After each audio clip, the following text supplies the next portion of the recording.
Hi, everybody. Welcome to Hey, the, well, I guess a very heavy agenda channel 2020 election special with the one and only Whitney Webb, who is an investigative hey reporter, guys. journalist for Last American Vagabond. And she also writes and produces content for her own website, unlimitedhangout.com. And you also do a podcast called Unlimited Hangout. So, welcome, Whitney, to my YouTube channel, even though this was originally your idea to do this. How's it Hey, going? well, thanks for hosting it. Things are going, pretty good. I mean, I can't complain. I'm kind of glad I'm not, in the U.S. and watching this from afar for whatever reason. But Yeah. definitely shaping up to be an interesting day already, and we have, no shortage of things to talk about. So whenever you're ready to dive in. Yeah, I mean, I have to admit something to the audience. I've been avoiding all forms of mainstream media in the last like 48 hours, except for Twitter, except for seeing the blue check mark tweets and takes coming in that way.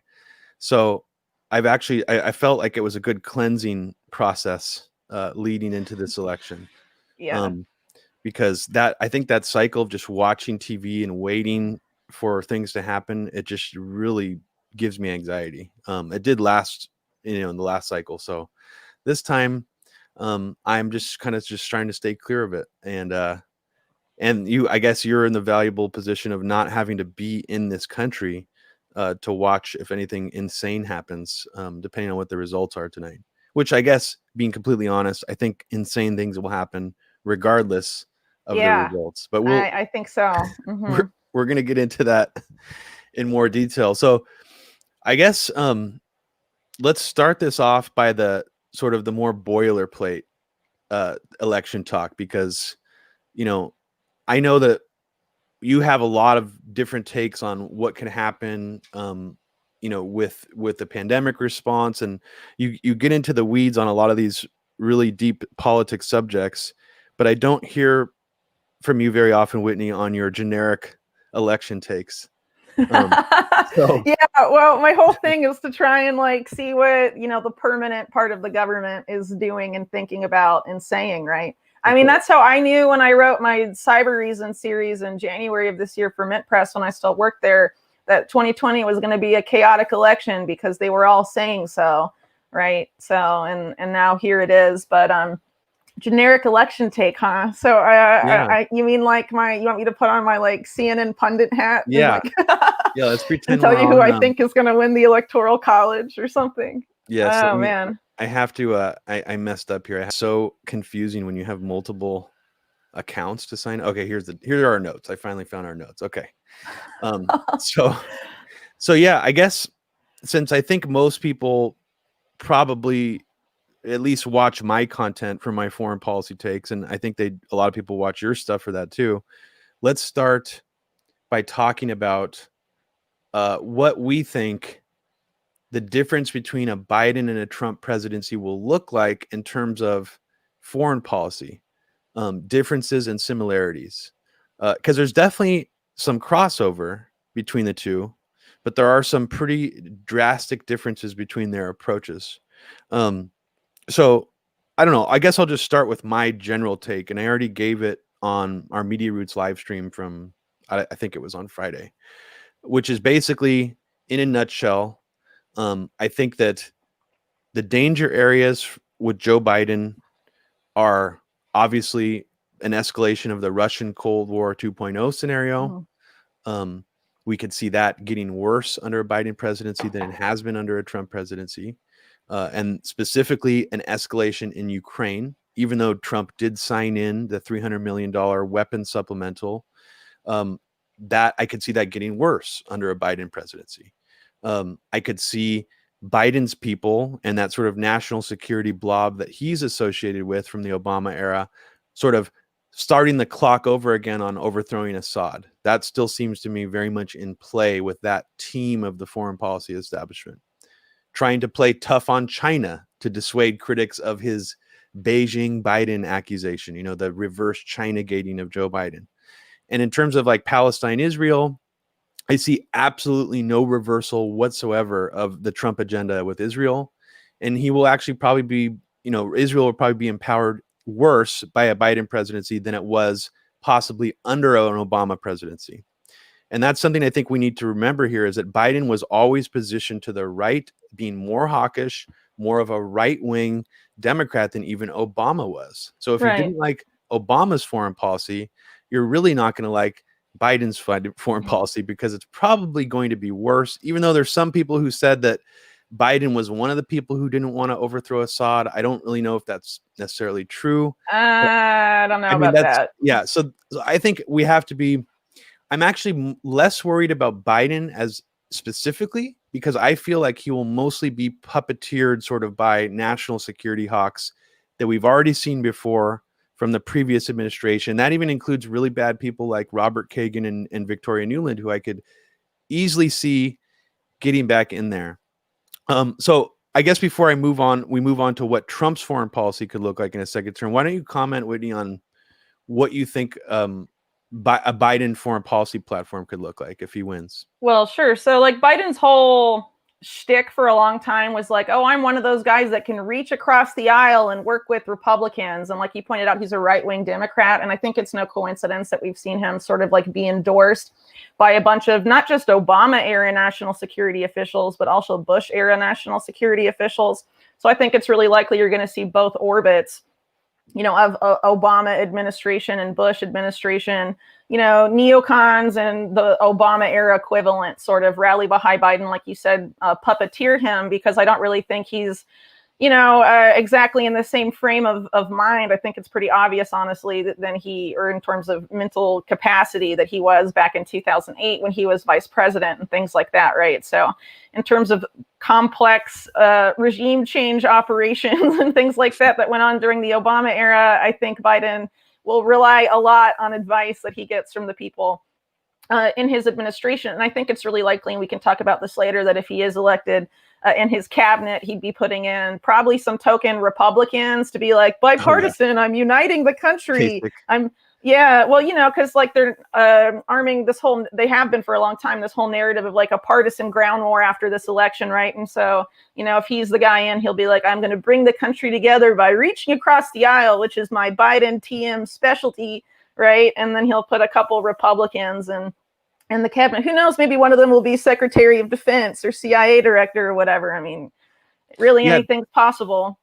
Yeah, that's one thing I actually probably should have been paying more attention to, is who he's floating right now as cabinet picks for positions like CIA director, like Secretary of Defense, because I don't really have a good handle on that. And I feel like he's done a really good job of not talking about that, and the press has done a really good job of not really examining that and airing that out as well, which is what people on the left have been saying instead is like, well, let's just get Biden in and then we'll push him left. But what if he puts a bunch of like neocons and positions in his cabinet? You think you're going to push those guys left, dude? I mean, no, we have to think of solutions ahead of that and really counteract this whole narrative that's coming from so-called progressive leftists that like, oh, we have to push him left. I mean, there's people on the quote unquote left, like Mother Jones, saying the future of left politics is AOC doing Twitch streams playing video games, right? So like, that's where they're trying to like herd progressive politics these days. So, it's time to start paying attention to what a Biden administration really means, instead of these fantasies of, oh, we'll be able to push them left with grassroots activism. Like, it's a total pipe dream. And I think one really notable thing here that I haven't really heard anyone talk about this, even though it's super obvious, and you obviously have noticed this as well, is that even though Obama was absolutely horrible and he basically codified all of the Bush policy in his 8 years as president, most of it, I should say, some of it he didn't, but Biden, let me go back to that. So Obama was basically running on reversing the Bush era. Like, we're going to end the wars. We're going to stop torture. He was even hinting that he was going to prosecute some of these torturers. And obviously, or the banking angle, right? It was like during the economic crisis, and he was like, "Oh, I'm going to go after the banks." Yeah, which the opposite happened as well. Yeah. So, but what's interesting here and extremely lacking from any of Biden's rhetoric is Biden has not, to my knowledge, said anything specific about like Trump policy that he's going to reverse. It's just all style and a sort of rhetorical flourish. Like, we just want things to be calm again. We want things to be normal again. We want things to not be so rude and divisive again. That was even Obama's message on the campaign trail, which is hilarious that he jumped in so late. But that's like, I think that's really notable because it's like, so if we take that at face value, Biden is actually not really saying anything of substance that he's going to do to reverse the Trump era. So seemingly, I mean, many of these things are apparently acceptable to him. I mean, maybe the federal judges being appointed, he would reverse, but I haven't really even heard him talk about that. So have you heard him? Have you heard Biden specifically say, I'm going to, reverse this bad Trump policy and name something very specific? No, not really. And I think this whole thing about, what you pointed out there, it's not just true for Biden. It's true for a lot of critics of Trump in the mainstream, including the never Trumper Republicans and DNC officials and stuff like that. The main problem with Trump is that he's not presidential, right? That's like one of their main complaints about the guy is like, he sort of ripped the mask off of empire, right? And a lot of foreign policy decisions and was really blatant about stuff like, we're going for the oil and we're going to take the oil as an example, right? Whereas, during the Obama era, Obama was like sleeker and smoother and could, put a nice coat of paint on it or whatever. And Trump is a lot more uncouth and blunt and doesn't really care. And also is really good at whipping up his crowds with populist rhetoric and chants of fake news and stuff like that obviously makes these people mad because a lot of them also double as pundits on the fake news channels. So they obviously don't like that, right? So I think it's just an extension of that. Biden saying, well, Trump's rhetoric is the problem. And avoiding a policy discussion. Because I think at the end of the day, a lot of policies, a lot of the actions Trump has taken are things they ultimately support.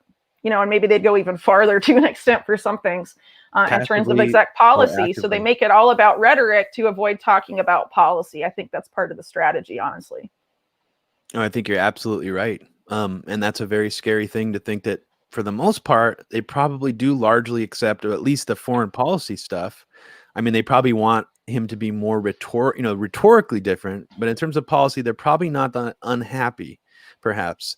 But one thing I think is interesting here is everyone talks about how Trump is sort of there's a good sort of silver lining to him being president because he takes the mask off empire. He speaks in these brazen terms, like you mentioned, he talks about taking the oil. But what's interesting is sort of the other side of that is he rhetorically acts like he's against endless wars.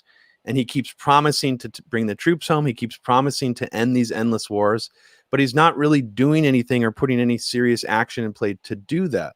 Now, there's an interesting paradigm here where I think Biden won't promise to do that. He won't rhetorically act like he's against endless wars. He will essentially be probably even more sort of on the war track than Obama was, rhetorically speaking. Mm-hmm. So I think that sort of mask off thing could also apply to Biden in the sense that he's not going to be using that smoke and mirrors to fool his supporters, or, I mean, he'll fool maybe some Democrats, but I mean, in general, I don't think there will be people who will be like, yeah, he's talking about ending the endless wars, so we need to support him. Like, there won't be any of that sort of confusion in the mix. That's one of the only silver linings of Biden winning here, is the rhetoric won't be confused in that way. But maybe comment on that before we move on to Trump, because I don't know if you agree with that. I don't know. I mean, I think, they've tried, I think Trump is playing a role here personally. Like, I think, in terms of like the political theater that this election is, he's trying to be the quote unquote anti-war candidate, despite, drone bombings, for example, went up exponentially between Obama and Bush. And then the same thing happened between Obama and Trump, right? So a lot of these same war-related agendas have continued despite, ever since, the Bush administration onward, regardless of who was in office, despite Obama initially posturing as anti-war and then not being so. And I think Trump's sort of doing the same, attempting to sell himself that way, like, oh, I didn't get us involved in new wars and I've made these peace deals. But, obviously we know the Israel-Palestine peace deal, for example, is, a complete joke, and it's not about peace, right? So, I think Biden's set to probably continue a lot of those same agendas. And I think, like we were saying, it's going to be mostly a rhetorical shift, depending who ends up in the White House at the end of the day.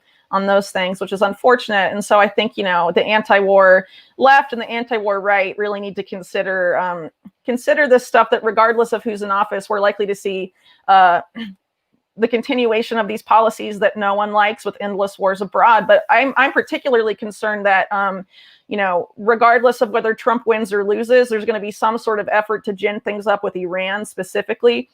If Trump wins the election, then he doesn't have to worry about getting elected again. A lot of his big donors, like Sheldon Adelson said earlier this year, this is Iran's last year on the planet, basically, is what he was saying, right? So, like, that's not good. Sheldon Adelson in like 2015 was talking about nuking Iran in the desert as a negotiation strategy, and saying, yes, we will negotiate. We will nuke you once, and then we will threaten to nuke you a second time on your capital city, killing 7 million people.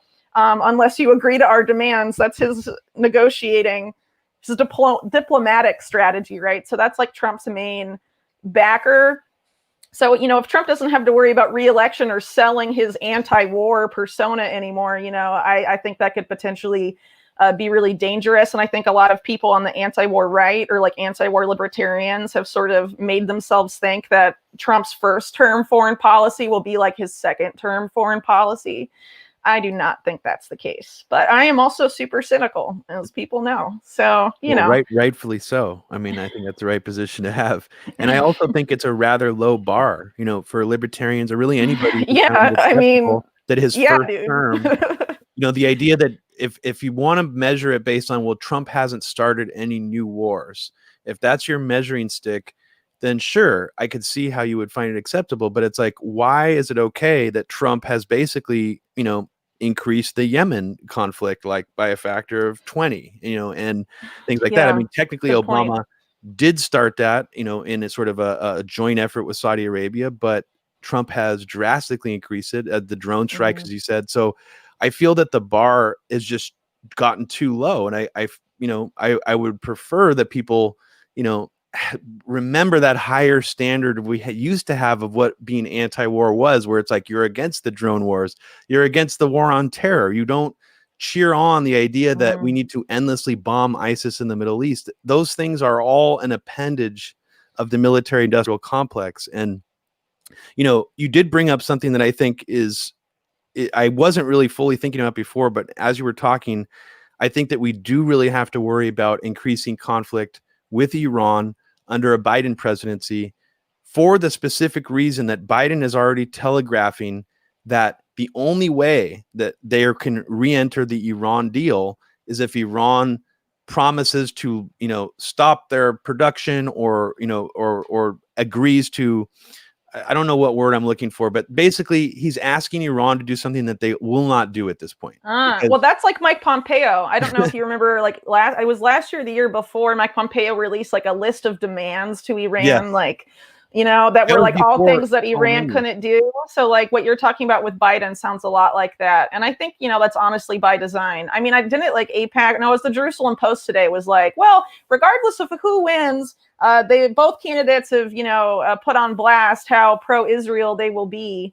Right. And of course, Israel hasn't been shy about the fact that it's trying to goad the U.S. into war with Iran. They actually admitted that a lot of these cyber attacks and bombings in Iran, and also in the broader Levant region, they intentionally did to try and provoke Iran into doing something that would result in a confrontation militarily. And then you had some Israeli officials tell like Business Insider anonymously, it's worth pointing out though, that there was an attempt to try and provoke something before Inauguration Day 2021 to have that conflict begin before Trump could potentially leave office, depending on the results of the election. I mean, that's freaky, especially considering all this talk of Iranian cyber meddling and all this stuff, and hacking and whatever. That you know, that's a narrative we can get into later, but I definitely think it's something to worry about with either administration, because even though Biden's like, oh yeah, we'll go back to the Iran nuclear deal, if he's going to tack on a bunch of demands that they won't agree to, and is unwilling to recognize that Iran does not have a nuclear weapons program, and both Israeli and U.S. intelligence have known that for a fact since like 2003. I mean, that's like documented fact, right? So the fact that they're like, end your weapons program when they don't have one, I mean... Yeah, I mean, we've done everything, and I think that's one of the underreported things from the Obama era. He was doing covert war with the CIA, working with the MEK and the Mossad to try to disrupt their uranium enrichment program, which was for nuclear power. And I mean, he assassinated nuclear scientists. There was the Stuxnet virus, which Stuxnet, is Unit very crazy. 8200, Talk about and cyber the war. NSA. Mm-hmm. I mean, so it's just ironic that we launched, jointly with Israel, one of the most sophisticated, cyber war of viruses ever, and that's all we talk about now. So it's pretty stupid. But I wanted to go back to the idea of just really quickly mention that I think that there were a lot of people in the national security class in DC, even the people who pretend to hate Trump, like the Never Trumper, Bill Kristols, the Robert Kagans. They breathed a sigh of relief when Trump killed Soleimani, because they knew, just like Biden knows, that by doing that, it will make it virtually impossible for the Iranians to want to come back to the table with us. They're not going to. Yeah, we killed their top general when he was on a mission that had nothing to do with war. He was on a diplomatic mission to Iraq, so he wasn't even in Iran at the time. And they just blew him up. Yeah, I think a lot of people were secretly thanking Trump, even though the political theater of it made it seem like, oh, that was so crazy what Trump did. Why is he doing that? I think. Well, some of it, but you have to remember too, we were talking about earlier the rhetoric and, oh, Trump is unpresidential with his rhetoric or whatever. The one time when they call him on mainstream media presidential is when he bombed shit. So he like bombed some country, he bombed Syria. They're like, that was so presidential. Or when he assassinates Soleimani, presidential, So it's like, there were the mother of all bombs on Afghanistan, that anti-war, Trump bopped the mother of all bombs he drops on Afghanistan, and he's the anti-war candidate this cycle. That tells you a fucking lot. There's so many weird I mean, I remember even the only time I can ever remember CNN ever mentioning defense companies' bombs being used to kill children ever was when that school bus got bombed in Yemen, and they showed them like the shells were from Raytheon or something, and they were like, this is so. It was like for like one day CNN decided to like go like Trump is like empowering the military industrial complex and killing kids, and then like after that it was just like all cheering on him on. So I don't know who was running the news desk that day, but that was a strange day for CNN. Well, they're probably not running it anymore. Yeah. They've probably been fired now. Let's go to predictions for what Trump's foreign policy could look. I know we already talked about it a little bit, but I think my main concerns for what a Trump foreign policy could look like in his second term is that he could actually bring in some of those crazier people. Frank Gaffney, like Secretary of State, or the Committee on the Present Danger think tank people, all those people, James Woolsey, perhaps, even Steve Bannon coming back in. And, Steve Bannon presents himself as a populist, but he's actually one of the biggest China hawks out there. So that's the China Cold War 3.0 escalation, I think is something that's just very concerning to me.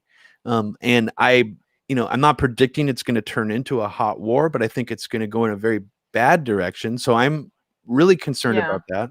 I'm really concerned about what's going to happen with Iran, empowered by a second term, and people like the Adelsons that are, propping up Trump. And I'm also really concerned about South America's and coups, and specifically overthrowing Maduro, following through with that. I think we could even see another Bolivia coup attempt under a second Trump term too. Absolutely. And then I think I'm similarly worried about Trump continuing, even though I'm more worried about a Biden presidency escalating with Russia, I am still concerned about Trump's sort of bloviating, attempts to present himself as a hawk on Russia, where he says things like, I sent Ukraine tank busters and Obama sent them pillows. Well, that's actually probably one of the worst things he's done as president. And even though Obama did send them weapons too, that was one of the only good last things Obama did, was not sign that into law. So that's concerning to me. But I think Israel and Palestine is going to be very, very worrisome under Trump. I'm more worried about that than under a Biden presidency. I think Netanyahu will feel even more empowered under Trump and get away with more violations of international law. And I think Netanyahu being empowered is dangerous in terms of the war with Iran too, but also the really extreme religious right wing of not just Likud, but also the Likud coalition, which includes parties even farther to the right of Likud, if you can imagine that. They've been pretty overt, honestly, in the past couple of years about something happening to Al-Aqsa Mosque. or the Dome of the Rock, which, I mean, if that did come to pass, because, I mean, basically, if you don't know, there's been this like long-term struggle about the Temple Mount, which is technically overseen by Jordan. And a lot of these sort of more like, you know how in the US you have like the apocalyptic minded evangelical Christians that like want to bring about the rapture by like taking political action that will bring Jesus back, right? So Israel has their equivalent of that, and that revolves around the destruction of Al-Aqsa Mosque and the Dome of the Rock and the construction of what they call the Third Temple. So there has been talk in Israeli media and national security circles and these political religious circles of some sort of like missile being blamed on either Hamas or Iran hitting the Dome of the Rock. And I mean, Iran has pretty much stated emphatically, if anything happens to that building, they're going to war with Israel right away. And, you know, I mean, these crazy like religious extremist ideologies about the end times and all of this stuff. And, you know, I mean, that could definitely be a factor in Middle East politics going forward, especially when you consider that Trump is really backed by a lot of these extreme Christian Zionists who he also has in very powerful positions in his cabinet. Mike Pompeo being one of those evangelical Christians that wants to create the conditions so the rapture happens and the second coming of Jesus. Like he views it as like his duty to create the situation that would force Jesus to come back. Right. So it's like not just about passively waiting for the end times to happen. These extremist Christians and their, you know, equivalents in Israel view it as, you know, an imperative that they create the conditions to do that. They take an active approach as opposed to a passive approach. And, you know, in a Trump second term, that would definitely be empowered to a big degree because, you know, we're like, well, now we have 4 years to do whatever we want and Trump's going to let us do it, you know. Because he let them get away with so much, and you know now he doesn't have to worry about being reelected. Absolutely, yeah. And one interesting thing I learned doing the Freemasonic History of the United States podcast that I didn't really fully connect. I mean, other people, this is probably obvious to a lot of other people, but Al-Aqsa Mosque that you're referring to is a lot of historians and Israelis and rabbis, Kabbalists, like hardcore Zionists, have long believed that King Solomon's temple, which is one of the most powerful sort of imbued with godly powers objects in the Bible, is actually located under Dome of the Rock. They've been tunneling under for years, and there were these quote unquote, you know, well, they were terrorist groups in the 1980s and the 70s that tunneled under the Dome of the Rock and tried to blow it up to bring to like expose Solomon's temple underneath and all of this stuff. But now those guys are like either major politicians or major advisors to major Israeli politicians. So they're not like fringe extremists anymore a couple decades later. And that's what happens when you have people like, you know, the Likud party run the education curriculum for Israel for decades. And they like, you know, I mean, they've been the dominant force in Israeli politics since the 70s. So they've, you know, shaped the country and their image to a big degree. Right. So you mean it's wild. You're not happy with the Midas touch that Jared Kushner has make these Israeli peace deals happen? Oh my gosh. Yeah. You know, Jared Kushner, Netanyahu used to talk about how he would sleep over at the Kushner's house and he'd sleep in Jared's bed.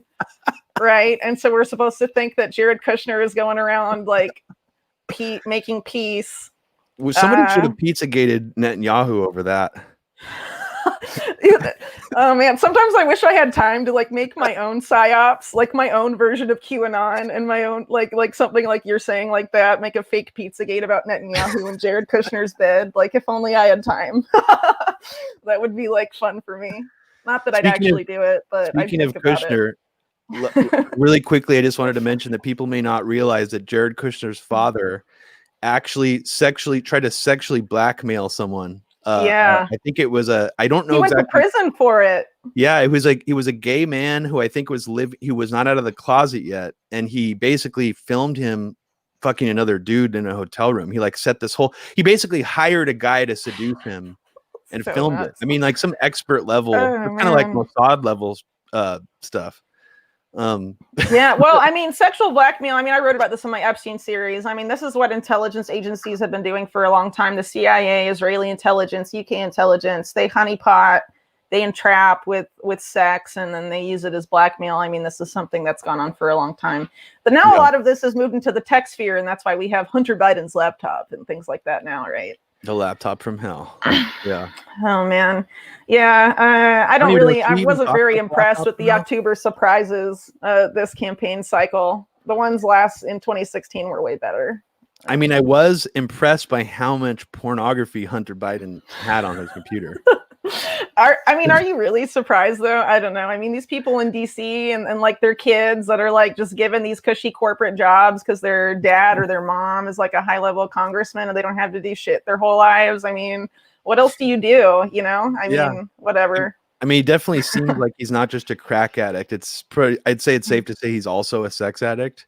He probably doesn't have any hobbies outside of just cashing out on his dad's political office and drugs and sex. That's how it appears, at least. Yeah. I don't know, but I mean, how is that supposed to like hurt Biden's chances? Most people are voting for Biden because he's not Trump, period. So like he could literally be anything. It's like he's not Trump, and you know, who cares what Hunter Biden does, right? So I don't think they really thought that through. The rollout doesn't make any sense to me, Whitney. I was looking back. Apparently they've had this since 2019. So if it took them almost a year to strategize the way they've rolled this out, I don't get it. And it makes me almost think that they think Biden's going to win. Like, because I just don't. I don't know. Or maybe they're sloppy, you know, maybe like Steve Bannon snorted too many lines on the Chinese guy's yacht, you know, and like just couldn't do it the same way he used to. On some kind of speed or cocaine. They're on I know, dude. You watch videos of the billionaire Miles Guo, who's Whitney is talking about, is this Chinese billionaire fugitive who has been funding Bannon. Apparently, he pays him $1 million a year. You watch videos of Miles Guo on his yacht, and the dude is hopped up on some kind of amphetamines or coke. He is fucking fucked up. There's like videos of him like slamming an aluminum baseball bat like against his hand, like threatening other Chinese dissidents who live in the US who criticize him, who are like anti-Chinese government. It's the weirdest story ever. I've talked about it on Media Roots. I don't want to get sidetracked about it here. I wish I had more time to pay attention to this clown world shit that goes on in these circles. Oh man. But let's get into I guess another, you know, thing that we have to worry about. You know, I think Abby and I talked a lot about the domestic policies. It could be different in terms of like, you know, maybe positive versus negative. But I wanted to talk with you, Whitney, about civil liberties, erosion differences between what a Biden presidency and a Trump presidency. Yeah, I think it's going to be bad either way. I agree with you. But I guess in a sort of a more technocratic sort of neoliberal tyranny way, I see a clear example of Biden eroding civil liberties in a way that Trump hasn't been doing. And that's not to give Trump any credit because, you know, Trump rhetorically says that he's against the lockdowns and masks, but I don't really believe that that's sort of an ideological belief he has. I feel like he's more pandering to his base. But I do think that Biden, you know, he's been signaling that he wants to do a national lockdown of some kind. He's been signaling a national mask mandate of some kind. And when I say mandate, I mean a law in which you could be either fined or arrested if you defy it. And that, you know, in terms of, you know, I will admit for the audience, like I'm taking COVID-19 seriously, but I think that the government response to it is very frightening. And and I think this is something a lot of people have missed, whether you take, regardless of your feelings about COVID-19. I mean, the government historically and oligarchs and billionaires, the people progressives should not be trusting. Every time there is any sort of crisis, they milk it, and they milk it to screw everyone else over and enrich or benefit themselves in some way. So to assume they haven't been doing that this whole time and they won't keep doing that, I think is honestly really naive. So I appreciate you saying that, Robbie, because it definitely is a concern. Sorry to interrupt you. No, and I think this is in a large way the left, even, and I don't just mean like whenever I say the left, I'm not talking about liberals or neoliberals. I'm actually talking about lefties that I see. I think this is a large area where they have largely, you know, dropped the ball in terms of actually being concerned. Yeah, 100%.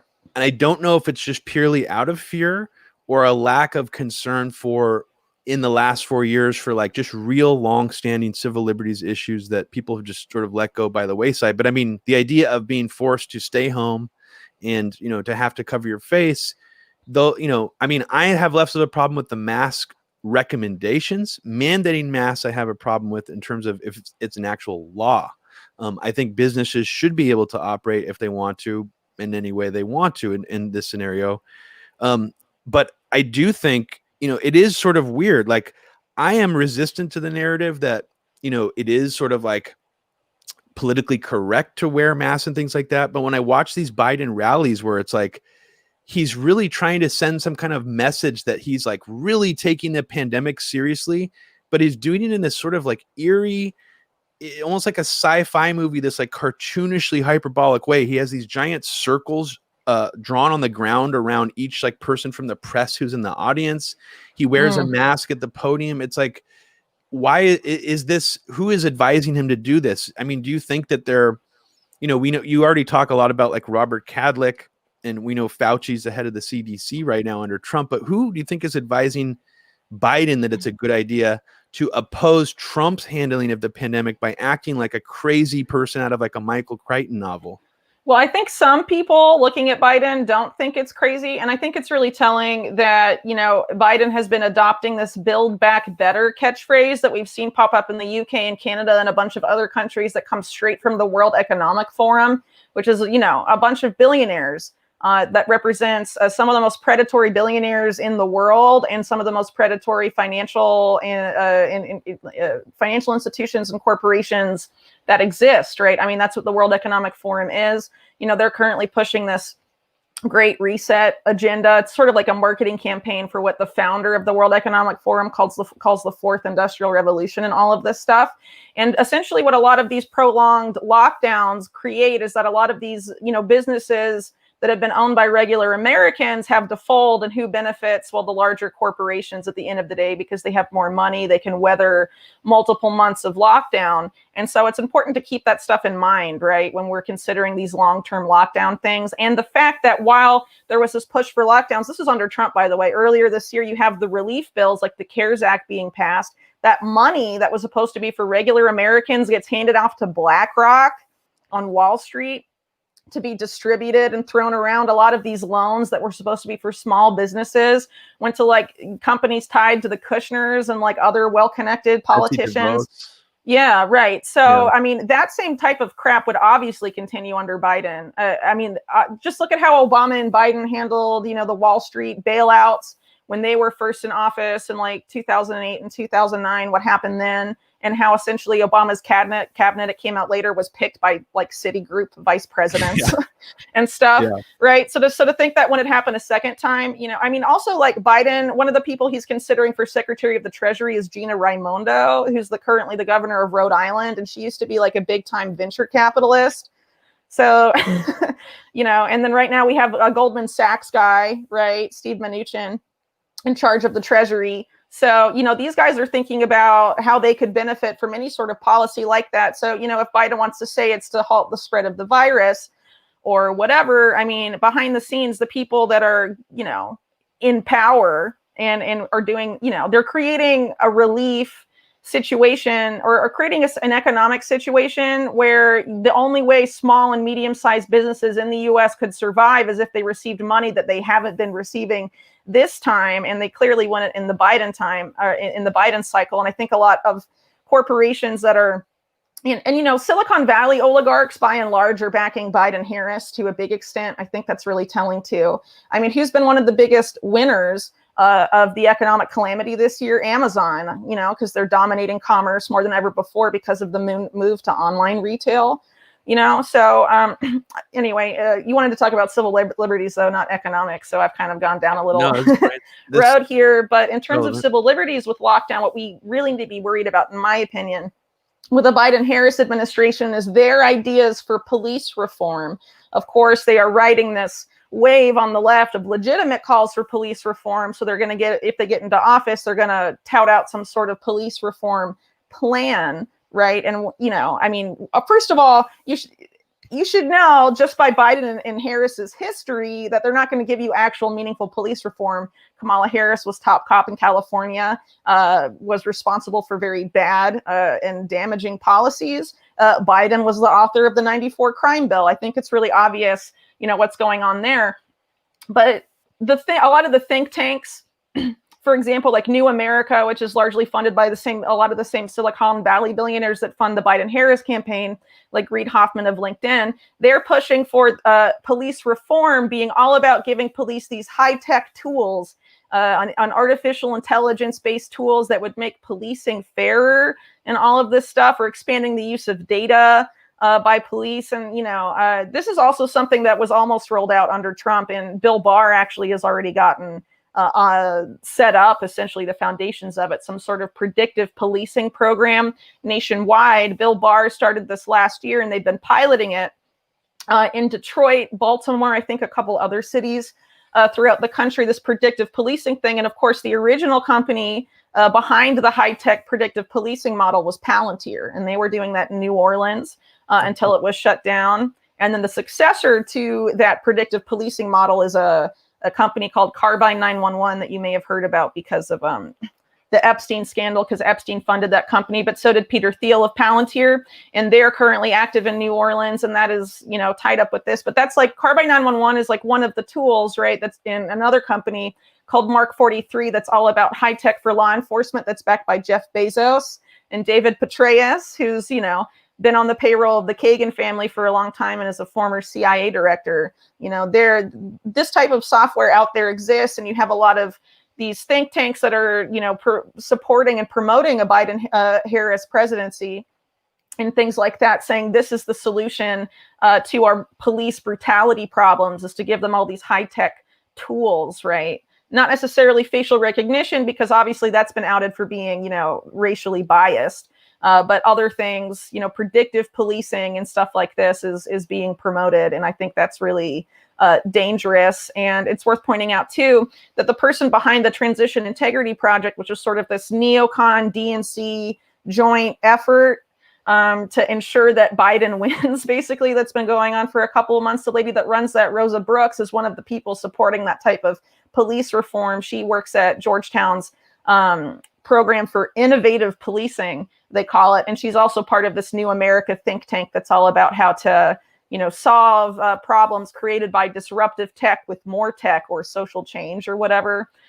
So, I think those that would have major implications for civil liberties in terms of police state type behavior. And also something that I think would also happen under Trump too, I think all of this stuff would really happen under either administration, honestly, is this push to federalize police. So during the protest earlier in the summer, we had Trump and Chad Wolf from DHS and some of these people call for police to be federalized. But then you had people on the quote unquote establishment left also pushing for the federalization of police, claiming that it was police reform, right? So I think it's really telling that you had people on the establishment right and the establishment left, responding to a very contentious partisan political issue with the same solution, right? Which I think at the end of the day says there's this sort of push for that. And if you federalize police, I mean, that means all police are managed by like DHS.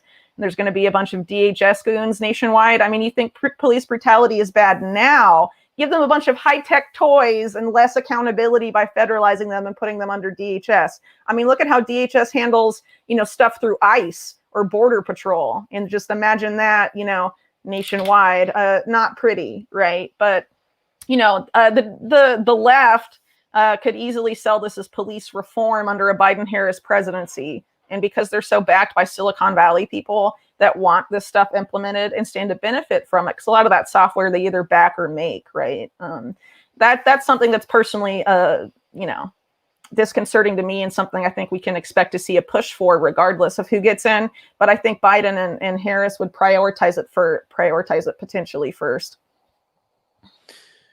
Yeah, had a few things just to comment on about what you said. I think one of the really scary things to me is, I think we take for granted, and we don't, even though we understand how draconian it is that Silicon Valley is collecting all this data on us and sharing it with the government, and companies are essentially just buying all this data to form new companies, like, for example, this predictive policing software that you're talking about.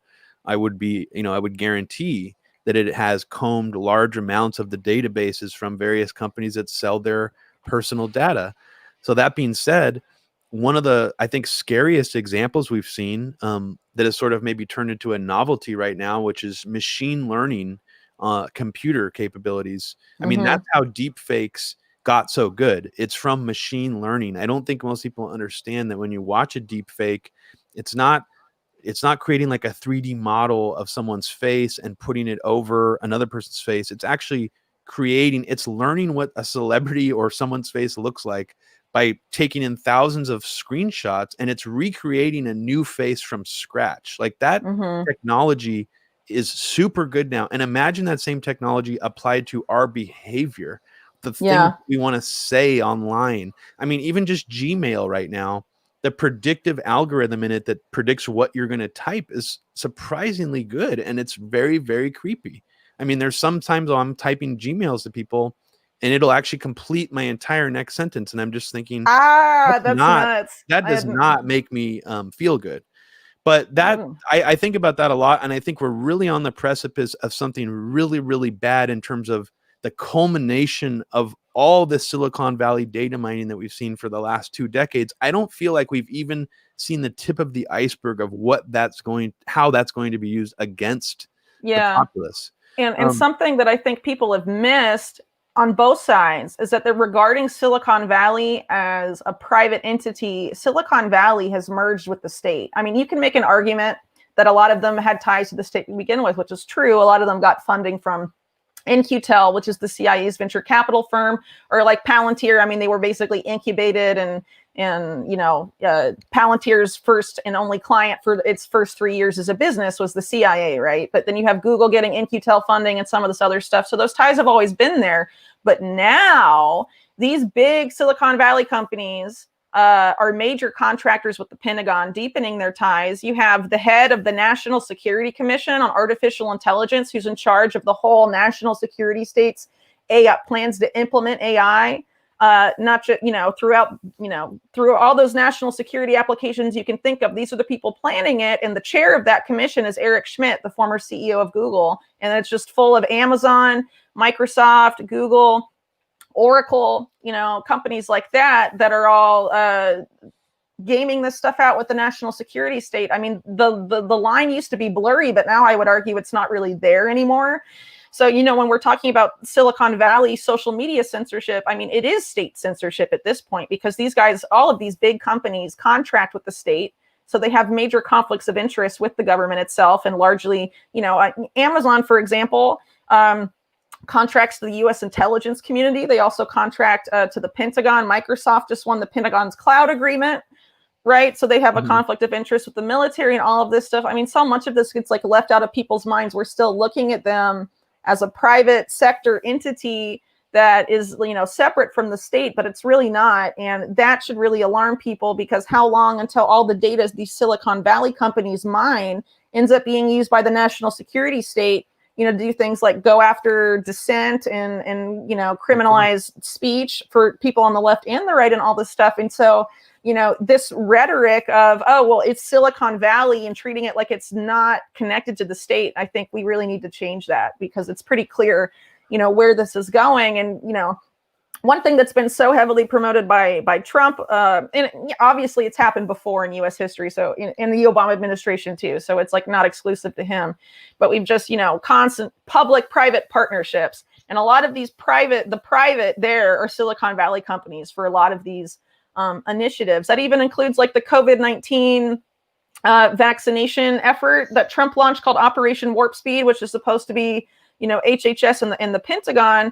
Google and Oracle, Palantir are all contractors for that, right? So you would think the private would be just the vaccine companies, but why do we keep having these Silicon Valley companies pop up where they don't necessarily need to be? I mean, they're becoming way too powerful, but it's the state that's allowing them to be powerful. And then you have, this posturing like Bill Barr being like, I'm going to break up Google and you read the antitrust suit, and it's literally only about search, and Google has its hands in like every pie now. So you're going to, okay, so they started with search, but you're going to let them, maintain monopolies in a bunch of other areas. I mean, it's cosmetic, I would argue, at the end of the day. So I think we definitely need to start recognizing what Silicon Valley has become, and how it's part of the state at this point. We can't separate it anymore. That's what's so interesting to me about how Trump's movement has managed to create sort of a culture war paradigm out of Silicon Valley. That's the problem with Silicon Valley, is that it's trying to stifle conservative thought. Such bullshit. Yeah. I mean, and maybe some element of, they're able to sort of needle in stifle everyone's thought, though. Yeah. But like they're able to make it seem believable because of those, people who have left companies like Google, like James Danmore and that other Google whistleblower who gave all those documents to James O'Keefe. So they're able to create this wedge issue. But I think we've really gotten away from the real problem with Silicon Valley, is that it is going to stifle everyone's, untraditional thought, alternative thought, radical thought. It even goes beyond politics, I think, at this point. Like, that's how dangerous what Silicon Valley is doing to even just the way that we think. People talk about self-censorship. And for example, when Last American Vagabond's channel was taken down from YouTube, I started to think about things like, there might maybe even some people who would be like hesitant to bring, Last American Vagabond's content on their channel now after what happened, and even maybe change the way that they think about who they're going to book on their show in the future. Like, that's how bad self-censorship can become really quickly. And I think that we need to remember that it's not just the idea of deplatforming is dangerous. It's that also creates like a snowball effect of like self-censorship and censoring your own thoughts. I mean, totally. And this has happened. So, I go on Ryan's show on The Last American Vagabond a lot. I write there sometimes. And after his channel got deleted, I had people cancel interviews that had been playing with me maybe like 2 weeks before, saying that they were worried about being kicked off of YouTube and all of this stuff. But the point is, YouTube is going to take you down anyway. If you've been saying stuff like the government may not like, or criticizing imperial wars or things like that, whether you're on the left or the right. I mean, it's not like they're going to let you stay there indefinitely. This is something that ultimately affects everyone. But I think what you were pointing out, about like James O'Keefe and all of this stuff, framing Silicon Valley censorship as only affecting conservatives, I think has been honestly really damaging. It's not a left-right issue. I honestly would argue that whole construct that it only targets that one political group seems like a psyop to me, honestly, because like if that was really true, why wouldn't it, and if YouTube censorship, for example, Google owns YouTube, right? So if YouTube was targeting specifically pro-Trump channels, like there was one YouTube purge recently that targeted like only Trump supporters and like QAnon type people. So if that actually was bad to Trump, it was actually going after conservatives, why doesn't he tell the Pentagon or something, well, maybe you shouldn't contract with Google so much, or maybe threaten to take some of Google's contracts away? But he hasn't done any of that. Right. And a lot of these contracts keep expanding. Like Google just partnered with the Pentagon to develop an AI algorithm to predictively diagnose people with cancer before they have cancer. And then also to, extend that later to COVID-19 and all this stuff. Is that something you want Google and the military to be developing? You know what I mean? Well, is that going to be biased only against conservatives? Right. I mean, I found out that after I got I got COVID tested like maybe 4 months ago, that it was actually a Google program. And, luckily I was negative, but if I was positive, I started to think, oh my God, I just sort of signed myself up for like basically a draconian contact tracing program that could get me in trouble later down the road. If this situation gets worse in terms of the government response, which I can guarantee you that it will. So that was quite worrisome to me. But I mean, that's one of the things. Just back to the pandemic really quickly. I mean, it seems like in this instance, in terms of the pandemic response, I feel like Biden will be more of a mask off, and I don't mean that, no pun intended there, will be more of a mask off candidate in terms of the outright draconian measures that his administration will want to take, because somehow Trump has rhetorically convinced people that he is for civil liberties during this scenario, even though Operation Warp Speed and some of these other things, seem to imply that he's actually really not. But yeah. we get this perception. It's like he's still talking about firing Fauci, now, and it's like, he well, probably dude, won't though. Fauci's been there like 40 years. You can't fire the guy. It's Come pretty on. funny that he's still using him as a foil, but like that's one thing I think Biden will definitely be more nakedly draconian on, and that maybe that's my only hope, is that people will see that as being more nakedly infringing on their rights, but maybe not. Maybe I'm too hopeful about that, because I think that there's something that's confusing people right now about all the different states and governors here being basically allowed to do their own version of a lockdown or on their own timelines. If there was a federal mandate, I think maybe even we would see, I'm hoping, some left protests against lockdowns. Maybe I'm too hopeful, but we already seen some in yeah, Spain. I mean, I in don't Europe, know. In Europe, we already are seeing some protests that aren't from like conservatives or right wingers against lockdown. So that gives me some hope.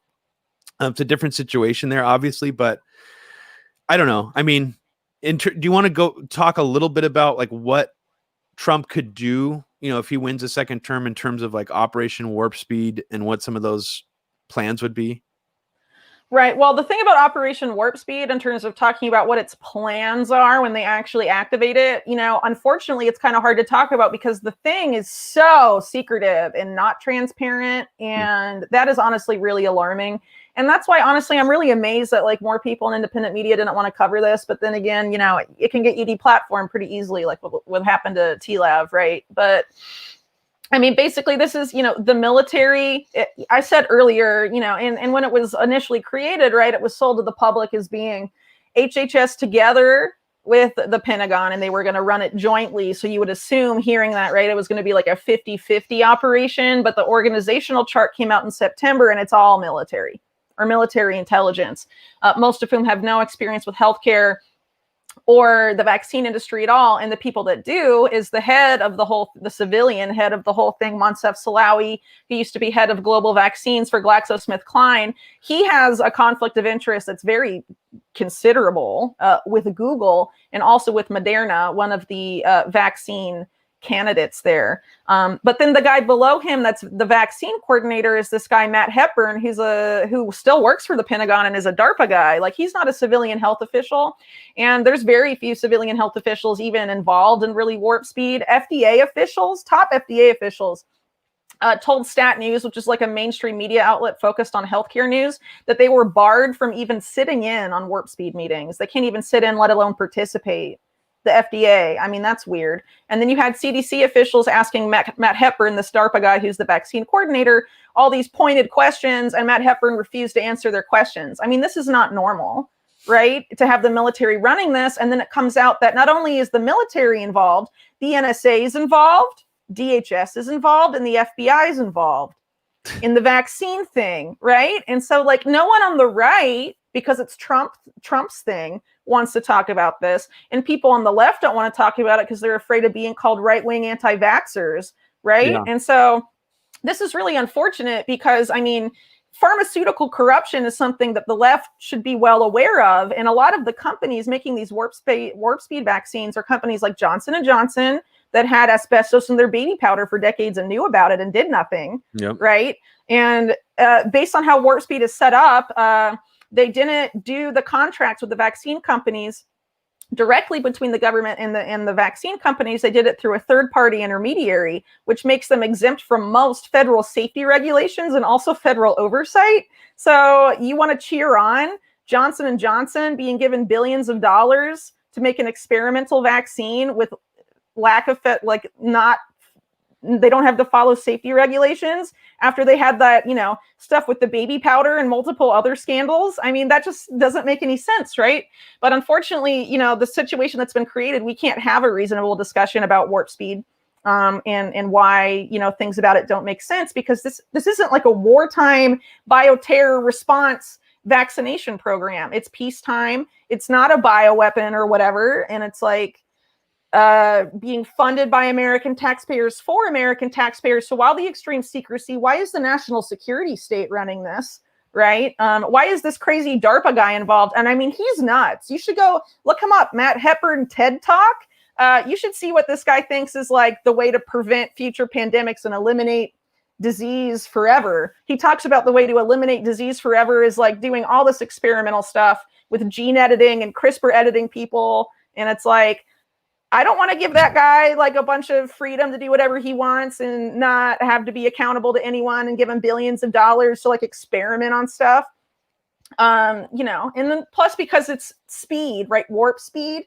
They've justified speed as the way they've used the speed excuse as a way to justify getting around normal, you know, clinical trial protocols and things like that, to sort of just ram it through and be like, well, we had to do it fast, so we can't follow the normal protocols and all of this stuff. But like these vaccine candidates, they all use new vaccine technology. So all existing vaccines that have been approved by the FDA that you would like go get from your doctor or whatever, you know, those use traditional vaccine methods. So the ones in Warp Speed don't use any of those. They use technologies that have never been approved or taken to market before, and they're ramming it through. I mean, this is just a huge giveaway to big pharma with major implications for public health in the US, and it's being run by the national security state. I mean, that's like a sea of red flags. So I'm just amazed more people haven't wanted to talk about it. And then you have Google and Oracle and Palantir involved. Well, like, yeah, I mean, I think there's, you know, I don't know if it's this intelligence agency psyop, but there's definitely political ops happening on a regular basis to make all this stuff seem very oversimplified, and as if Trump is the hero against, you know, Fauci and the CDC, that somehow Trump is in opposition to this sort of Bill Gates paradigm. But what you're saying, his government's given money to Bill Gates, though. Yeah. The Trump administration has, right? So, you know, Derek Burrows has done really good work showing that. So obviously Trump is politically posturing and, like you were saying earlier, appealing to his base, obviously for the election. You know, that he's anti-vaccine, he's anti-World Health Organization and all of this stuff, right? But I think after, you know, if he wins, a lot of that stuff is going to go away because Warp Speed will stay, whether Trump or Biden wins. I mean, they've already said that, so. And I think that's another angle that we need to mention really quickly, is that a lot of people are trying to, especially on the Trump side, are trying to paint this as China is somehow pulling or leveraging the whole world to fearmonger everybody about this, and somehow China is in leagues, not just with the World Health Organization, that's the main one, but also now we're seeing the UN. There's stories coming out saying that China controls the levers on the UN, that China controls the Hollywood, Rockefellers like set up the UN, so it's kind of funny for them to say China runs it. Yeah, that's the point I'm trying to make, is it's like, it's again taking us away from the actual ruling class. It's trying to imply that, you know, and even you brought up Johnson & Johnson and their vaccine manufacturing. We don't even hear any talk anymore about opioid manufacturers in the United States. It's all become about China flooding our country with fentanyl. And it's like, you know, well, that's convenient for the people that I make thought that we were crisis in the US. Yeah, I thought that like maybe 5 years ago, people were starting to turn towards the domestic US corporations that were producing all these opioids and OxyContin specifically, like Johnson & Johnson.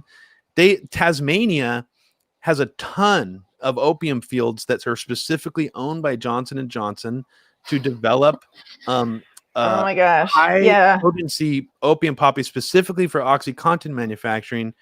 So like all this talk about fentanyl, and it's like a Chinese attack on our country, is just so silly to me. And I'm even seeing Hudson Institute, you know, think tankers pushing, of course, which is not a surprise. But you know, and I wouldn't be surprised if a lot of Johnson & Johnson money and American pharmaceutical money is going into those think tanks that are pushing those talking points, because ultimately it just serves as a distraction away from the ruling class here and the corporations here that are doing all these horrible things and that are probably going to be working with either administration on the, you know, a vaccine program or whatever, if Biden or Trump gets in. So that's what's so silly to me about all this, these sort of this weird rhetorical framing we keep seeing about about Yeah. the pandemic politically. Well, this is how you know that whole narrative is bullshit. There is a bunch of Chinese venture capital firms that are deeply invested in like telehealth or pharmaceutical companies or experimental pharmaceutical or vaccine companies in the U.S. There's a bunch of ones that are, you know, based in China that have been investing in those companies in the U.S. or that back big name scientists in these fields, like George Church, by the way, who's also backed by like Bill Gates and had ties to Epstein and all this stuff. He gets most of his money for most of his companies are from Chinese venture capitalists. And none of the people being like, China took over the World Health Organization and the UN, they're bothering to talk about those connections when they're pretty obvious if you bother to look for them. And if you were really worried about Chinese influence in like the US healthcare sector and all this stuff, I mean, why don't you bring that stuff up? But I guess not. You would. They also don't talk about how, for example, Steve Schwartzman, a Blackstone Capital, super involved in a lot of the venture capital scene in China, and he's based in the U.S. and he just gave Trump $3 million for his re-election campaign. Where were all the complaints about that and conflict of interest with his Chinese business ties, Steve Schwartzman, and then him giving millions of dollars to Trump for re-election? You know, they didn't complain about that, even though people like Steve Bannon were quoted by the Washington Post as saying his chief rival for Trump's favor was Steve Schwartzman. And so, you know, Bannon's about to go to prison, I guess, and Steve Schwartzman is riding high and giving millions to Trump. So, you know, where's the gateway pundit on stories like that? You know what I mean? I mean, they're not covering it, and they're not covering it for a reason. I mean, it's, you know, limited hangout bullshit. Well, the limited hangout framing of the entire Trump administration has been this false rhetoric of nationalism versus globalism. Right. And we know that it's, you know, there is some small kernels of truth to the sort of the globalist, you know, the anti-globalist things they've been doing. You know, I don't like that term specifically, but the overall rhetorical framing is very false. It enables people to not see what's really going on here. And I think that, you know, this whole system is much more incestuous and totally, you know, it's not as black and white as people like to think it is. I mean, I was just even reading something that somebody that's actually like a pretty ideological right winger in the Trump administration who speaks out one side of his mouth about the CCP actually has all this money invested in Chinese companies. So, you know, that's another interesting thing about this Hunter Biden laptop leak is it's framed again to be this sort of, you know, his father is compromised by a foreign government rather than his family are extremely corrupt, profiting off the back end of his political office for decades, you know, like a lot of politicians do, including tons of Republicans. Most of them, the ones on the national level, they all do that shit, you know? So that's the part that I find interesting is once again, they've decided to use all those Hunter Biden laptop leaks to be like, he's compromised by China, you know, and the DNC was like, Trump is compromised by Russia because he was rescued from bankruptcy by this guy or whatever, you know. I mean, it's the same thing. And they try and frame it in election season, like that type of corruption. You know, it's only like this guy running for office and only this guy running for office. And it's like only comes out when they're like running for president and occasionally in like senatorial campaigns. And, you know, like we just said a second ago, every politician in the national level and a lot of them at the state level and whatever do this stuff. I mean, that's like part of the racket, right? That's why these people become politicians, because they're like, well, I can make a shit ton of money. And they do. Yeah, look how much money even, I mean, I'm not even talking about like the more corrupt stuff Obama did, but like just the Netflix deals that he got, you know? I mean, he's not gonna have to work. I mean, I don't know how much work he's gonna have to do for that stupid show, but like that's a lot of money to be making off the, you know, just off of coming off of being president for getting a TV deal. But let's go over this quickly because this is probably the most boring part of what I want to talk about. But what do you have any actual predictions about who's going to win? Because I guess my personal prediction is that I'm thinking Trump is going to win this election. I don't know if it'll be called tonight. In fact, I don't think it probably will. But I mean, the margin of error for all these polls that we're seeing right now, even though it shows Biden leading in most of the polls, the margin of error could actually be really close. I mean, if you factor that in. So, I mean, why? So I guess just tell me what your prediction is and also comment on the idea that everyone is so sure Biden has this in the bag. I mean, it does feel like deja vu. Well, it depends on who you talk to who thinks Biden has it in the bag, right? Sure. But we have to keep in mind too, in 2016, I mean, like all these big name outlets and like Nate Silver and all of these people were like, it's a 3% chance Trump wins, right? And they were like ridiculously wrong in 2016. And a lot of them have the same predictions, like Biden's got it in the bag. I mean, I don't really trust that stuff. I mean, a lot of these polls, they don't really use it to reflect public opinion. They use it for, political gain or psyops or whatever. Like, oh, well, if Biden looks like he's going to have a handy win, maybe some, Trump voters will not go out and vote because it'll look like their vote won't mean anything and all this stuff, right? So, and that's also true in the reverse. I mean, we can't really trust polls anymore, especially after what happened in the 2016 election where they were like, oh, Hillary's got it. There's no way Trump can win. And then bam, Trump wins, right? And everyone's like, ugh, how are we so wrong? I mean, and they're doing the same tactics again. But I mean, in terms of like states that have been framed as like, the states that will decide everything. Pennsylvania, for example, I mean, you have Trump attracting these huge crowds there. And then, on a national level, right? There was like a couple weeks ago, or a week, I think last week actually, this like Bernie Sanders, Kamala Harris live stream that they thought was going to get a bunch of people. And they only had like less than 3,000 people watching live. Yeah. I mean, Jimmy Dore, when he goes live, gets like 13,000 by comparison, right? So like for Kamala Harris to only attract that is pretty telling. And like I was saying earlier, right? I mean, most of the people voting for Biden are just voting for him because he's not Trump. It's not because they're like, I love Biden and he's out the of best. Hatred for Trump. Yeah. Yeah. So it's a hate vote at the end of the day. Yeah. Mm-hmm. But that's the thing. I mean, can you win an election with that? Because well, they think so, but I think there's going to be more to it, right? So they've already said that there's going to be some crazy stuff that goes down between now and Inauguration Day. I think the most likely stuff we're going to see is this so-called red mirage, blue shift. If you've been hearing about this, the origin of that idea comes from this data firm that was set up with money from Michael Bloomberg a few months ago. And they were the ones that started this whole narrative that red mirage, blue shift refer to the same phenomenon. And what it is that it's going to look like in the beginning of the election, or with the results coming in, that Trump wins, but then the mail-in ballots will trickle in and they'll throw it for Biden. That's the blue shift part. And so the red mirage is like, oh, it looks like it's red and then it goes and shifts blue, which obviously Trump's whole base will be like mail-in voter fraud. And I mean, they have reason to say that because the Democrats rig their own freaking primaries, right? So like, I mean, well, that's whatever. That's the other part of this here is that like voter fraud, Trump is really, really good at using rhetoric that resonates. Like I have been concerned about voter fraud for as long as I can remember, going back to, what about 2004? That was Republican voter fraud, right? But what's happened so often is that people report on voter fraud, and this is true now. Like people like Greg Palast focus like only on like right-wing voter fraud, but don't really acknowledge how it often happens on the left too, right? And so making that a partisan issue and not recognizing that both parties do it when it's convenient for them, really prevents us from resolving the issue because it's, oh, well, the Democrats do it. Well, only the Republicans do it. I mean, it just allows Trump to use that as ammo more effectively because we can't have a legitimate national conversation about anything without making it some bullshit partisan issue because people can't responsibly report information.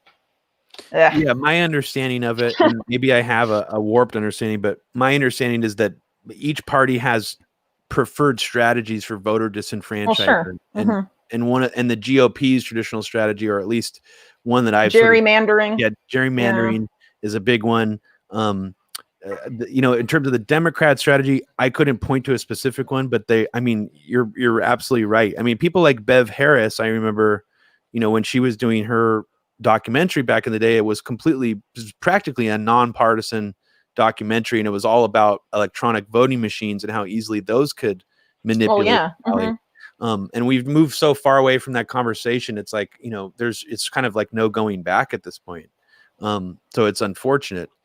But I mean, there is a total lack of enthusiasm for Biden from any voter that I see.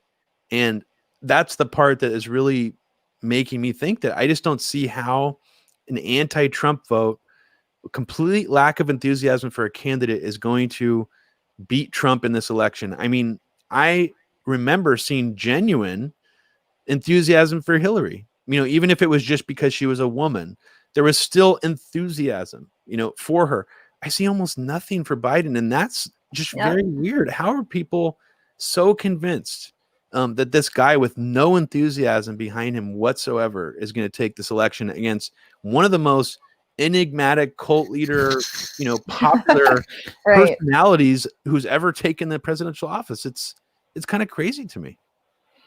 Yeah, I mean, he definitely doesn't have enthusiasm. I think that's pretty clear. I mean, even Obama going around like places like Philadelphia, which are like DNC hotbeds, you would think like a big blue dot, lots of Democrats there. I mean, he attracted like 5 people.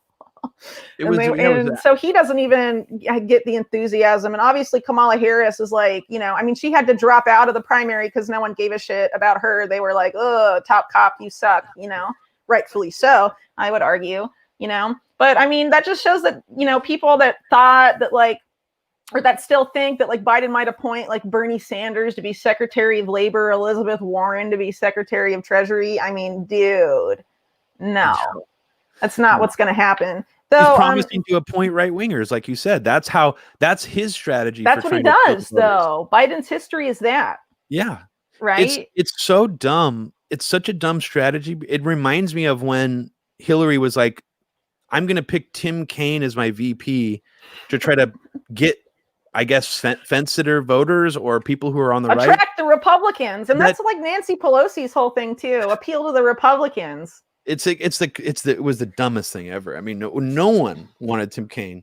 But I want to get a little deeper into this, but let's also just get out some of the worst takes that have come out so far today. But before we go there, I wanted to bring up another thing we're definitely probably going to be seeing is this whole dueling. So not only do we have this red mirage narrative that's been seeded really heavily in the media and is likely to happen, and obviously has the potential to create chaos because of, immediately Trump's team and his base will call voter fraud from the mail-in stuff. But there's also this talk of dueling electors. And this was gamed out by that Transition Integrity Project group. And basically what this is creating a crisis whereby the governors of certain states, mainly Democratic governors, send a different sect of electors to the Electoral College than those that the votes in their state would have chosen. And then the goal of this is to force this election to essentially be given to Congress, that the House of Representatives will choose the president, their Democrat majority, so they'd choose Biden. And then the Senate would choose the vice president. And if that happens, since the Senate is majority Republican, we could literally see, Biden as president and then a Republican vice president. And then there you go, centrist uniparty leading the U.S., that would be nuts. But this is something that, this wasn't just in the Transition Integrity Project simulation. This has been talked about pretty openly in mainstream media, like Reuters. Also The Atlantic, by the way, David Frum, who's in charge, the editor of The Atlantic, is part of the Transition Integrity Project. So is Bill Kristol and a lot of these guys in that particular media sphere in DC. Max Boot, also part of that. The Never Trump Republicans, the Lincoln Project is part of this stuff. And then you have DNC officials like your former ones like John Podesta, Donna Brazile, right, gaming this stuff out. And now you're seeing all this talk of dueling electors in mainstream media. It would be crazy if they actually ran with this, but I mean, it looks like they might actually do it. Because they want to abolish the Electoral College, right? I mean, they've been pretty open about that because that's how Hillary lost in 2016. They're like, oh, well, she got the popular vote, but not the Electoral College. We need to talk about abolishing that and all of this stuff. And actually the TIP, this same project, Transition Integrity Project, talks about abolishing it, among other things, right? But what's interesting to me too about that whole centrist party thing, the House and the Senate choose the president and vice president respectively, is a couple days ago, Max Boot, who's a member of this whole thing, was talking about creating a new political party, that we have to kill Trump's Republican Party and build a new party in its place. Oh, wow. I don't know what that's going to be, but it's going to suck, whatever it is. Well, it should just be the neocon party. I mean, Or maybe That's just the so funny to centrist hear Max uniparty Boot. and the DNC joins it, and then there's just one party in the US. I mean, it would be more honest.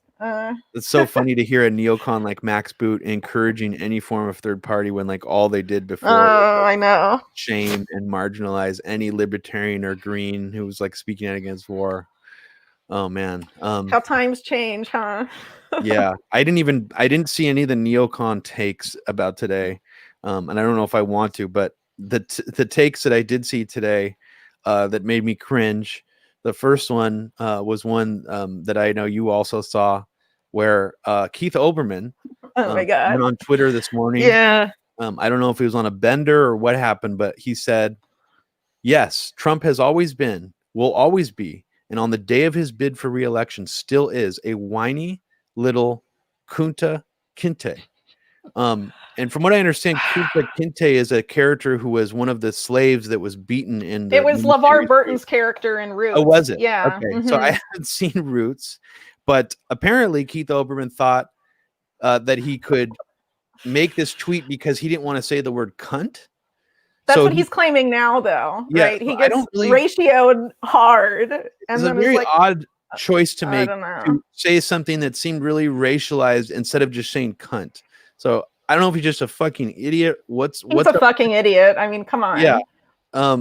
Which is kind of sad. You're gonna make a reference to Roots. I mean, Kuda Kinte, right? So that character, that's like the LeVar Burton's character in that show. That's like his original name, and then he's enslaved and then forced to adopt an English name and give up his old and real identity, right?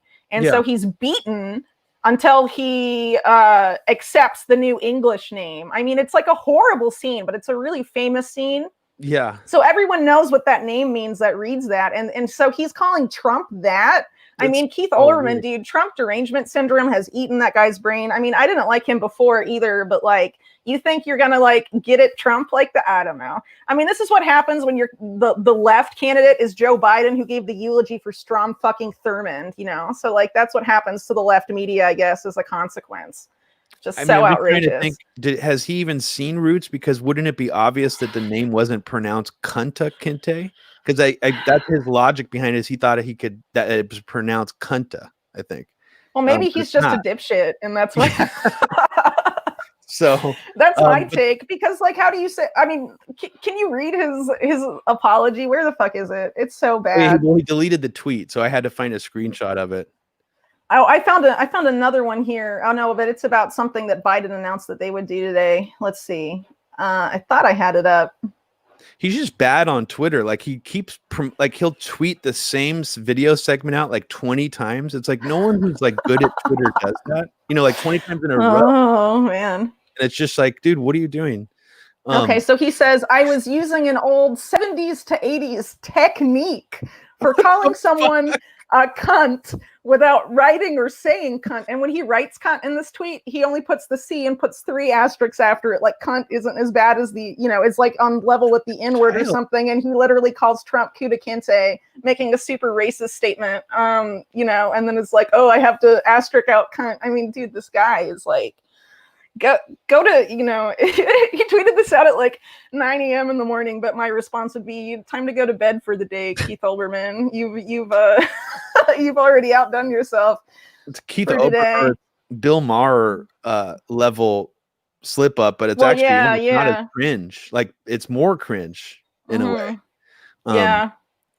But there was another take I saw today, and I'm not sure if you agree with how cringe this was for me, but this sort of reductive take where Tucker Carlson's on his segment, he ended it with the statement that our ruling class is disgusting, which I agree with. He says a vote for Trump is a vote against them. And I wanted to get your comment on that because I mean, it's obviously bullshit. Okay, so Trump is backed by Sheldon Adelson and a bunch of Steve Schwartzman of Blackstone Capital and a bunch of these other guys, right? When he got into office, like how many Goldman Sachs people were put in prominent positions? The guy that bailed him out in the early 90s, Wilbur Ross, he appointed Commerce Secretary. Most of the people in his cabinet are like ultra billionaires. What's her name? The Secretary of Education, who's Eric Prince's sister. Yeah. Yeah. So Betsy, that's it. Betsy. I mean, that's the thing, I think, and I've heard people kind of have this analysis that when they're talking about the ruling class, they mean the globalists, the managers, super rich. Yeah, let's talk about that for a second, because you brought that up. Yeah. This whole nationalist versus globalist thing. The power structure in the U.S. as it exists is transnational, right? And there's these different factions that are battling this stuff out. I would argue Trump is one faction, and then there, and also a lot of these neocons, right? They posture as being nationalists, but they have they promote like giving all this money away to like Israel, for example, and military aid and all of this stuff, which isn't a nationalist policy, as an example, right? So, the globalists or whatever. Okay, so what they mean by that, I guess, is people that want to create a one world government specifically, but quote unquote globalist. I mean, so like Steve Schwartzman falls in that category of globalists. And like I said, he gave Trump $3 million, and no one on the Trump media sphere really complained about that. Also, something that's really crazy I haven't brought up yet. The DHS Homeland Threat Assessment came out in early October. It's written by Chad Wolf, who's Trump's DHS head right now. And literally in there, it says Russian disinformation is anything that denigrates Joe Biden or denigrates the establishment. That's Trump's DHS writing that. Weird. Right? Yeah. So Russian disinfo is saying anything bad about Biden, says Trump's DHS. Do you see how insane that is? So why did no one on pro-Trump media get super mad at Chad Wolf and be like, you've just given Twitter and Facebook and all these other platforms grounds to deplatform us as foreign interference disinfo because we say mean things about Biden because it's freaking election season, right? I mean, the mainstream media does a wonderful job of giving Trump's people and his side so much ammunition and cover to just never address and never, even some, let's give some people the benefit of the doubt. They probably are just too distracted to even see what you're talking about, some of his supporters. And that's unfortunate. And the mainstream media is definitely feeding into that on a daily basis and attacking him, and even Biden attacking him from the right. I mean, on things like foreign policy even. And it's just like, dude, this is horrible. Well, so, I live in Chile and I've been here for several years, but I had to travel to Mexico in July. And so I had to pass through Miami, and I actually saw live CNN for the first time in years since Trump had been elected. Right. And I just could not believe how it's clownish. I guess you guys are used to this, watching it often, but I just couldn't believe how they were like, he's a liar. He always lies. And they were just screaming this stuff. And I was just like, whoa, because before, even with Bush, it wasn't like that, they're just so unhinged. And I was like, this is the craziest shit I've ever seen. But apparently it's normal now. It is totally normal. Wow, they've given him a lot of ammo because, if you support Trump, or even if you're just a conservative and you just, hate the Democrats or whatever, anyone with a brain looking at that is like, okay, those people are obviously insanely biased, right? Sure. And so that gives Trump a ton of ammo. Plus, Trump has helped their ratings enormously. So let's not pretend like these outlets haven't benefited hugely from a Trump presidency. That's one of the key things I think we need to remember is that, they gave him, they like to blame Russia. They made him. Yeah, he was a reality TV guy, and they $1 billion of free TV advertising even going into the election.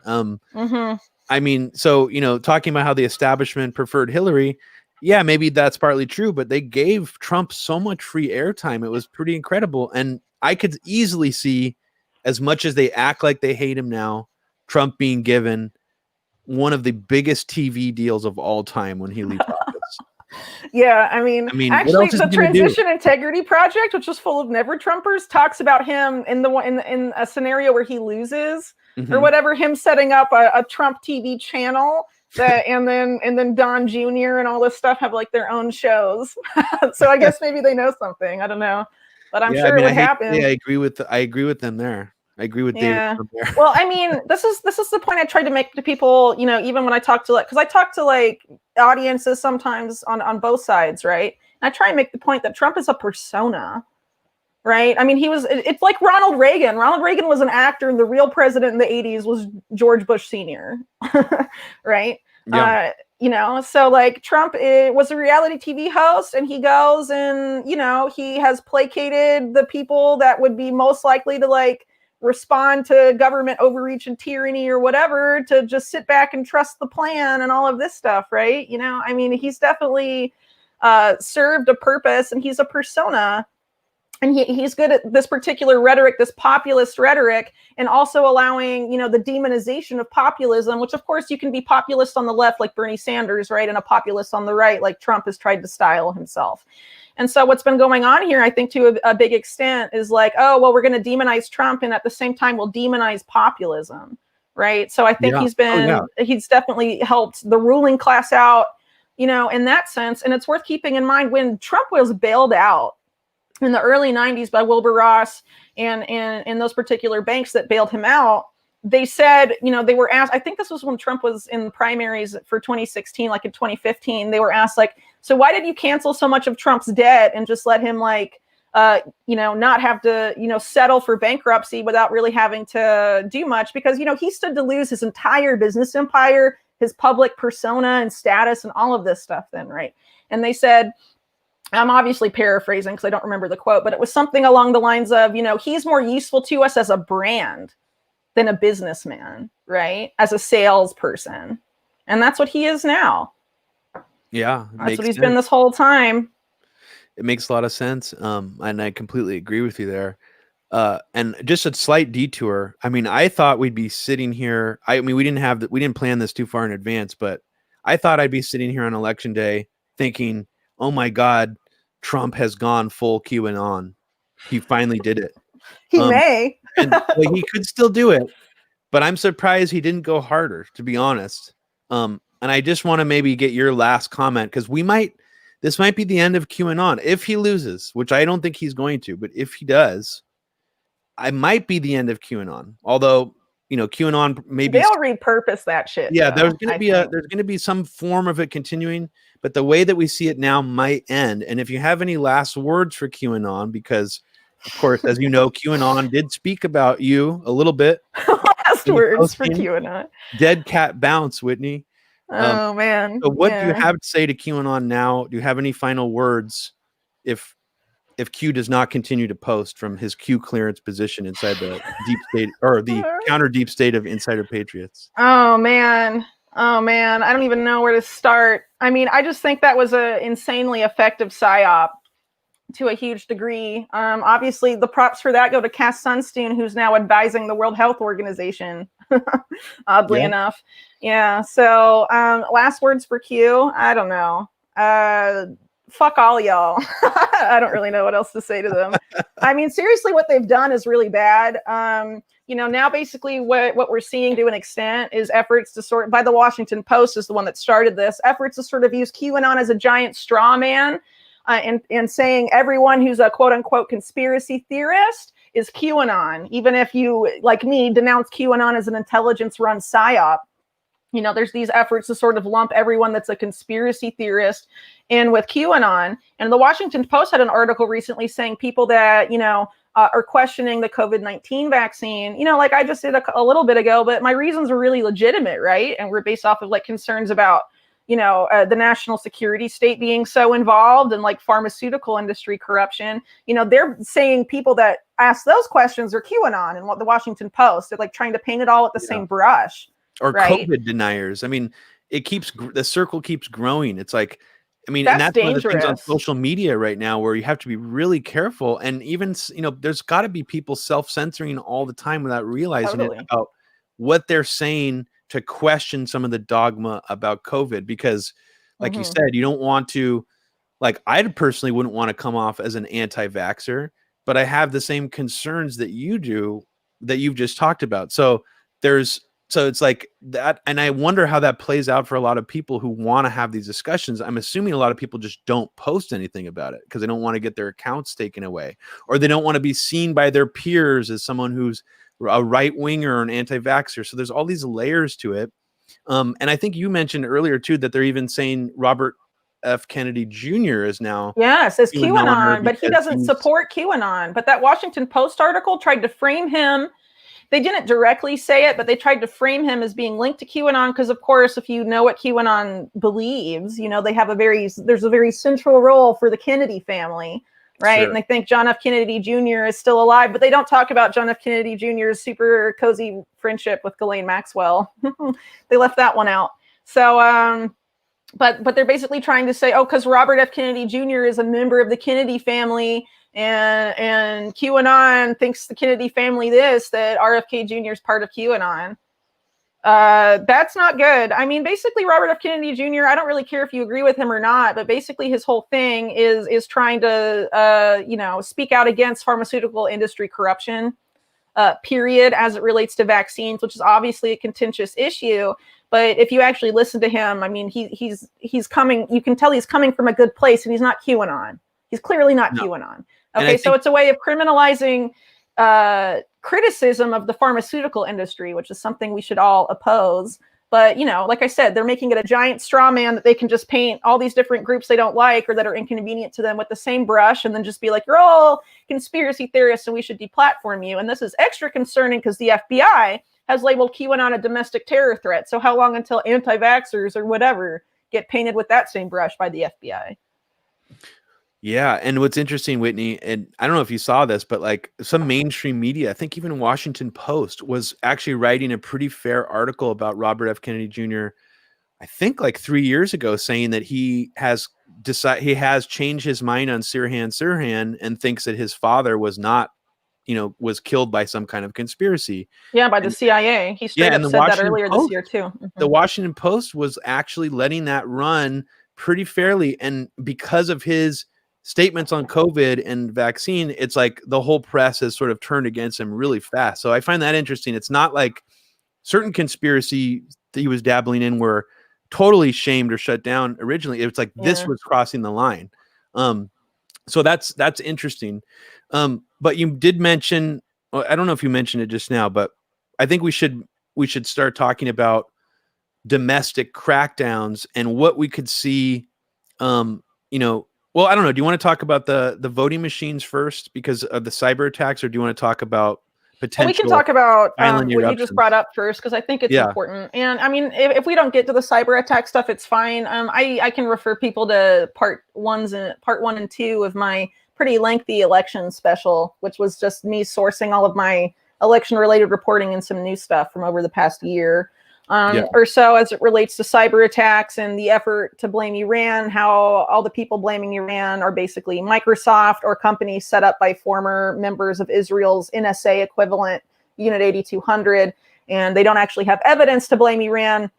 If you actually read their statements, they say stuff like medium to high probability that it came from Iran because we believe this person used to work for the Ministry of Communications in Iran and all this stuff. Like, I mean, it's just like clearly... Saddam has WMDs type shit at the end of the day. But anyway, the domestic terror thing, I think, is really important, and maybe less people have heard about it. In March, there was a hearing in Congress, and it was this lady from the FBI and DHS and some other people. And the DHS lady basically was talking about domestic terror and saying, we are on the doorstep of another 9/11. We can see it building, but we can't quite stop it. So that's not good. And then basically at the same time, the lady from the FBI there said that the Joint Terrorism Task Force, which after 9/11 was involved in basically creating its own fake terror plots in order to come in at the last second and foil them by entrapping Muslim Americans, that they had pivoted to targeting essentially white American males.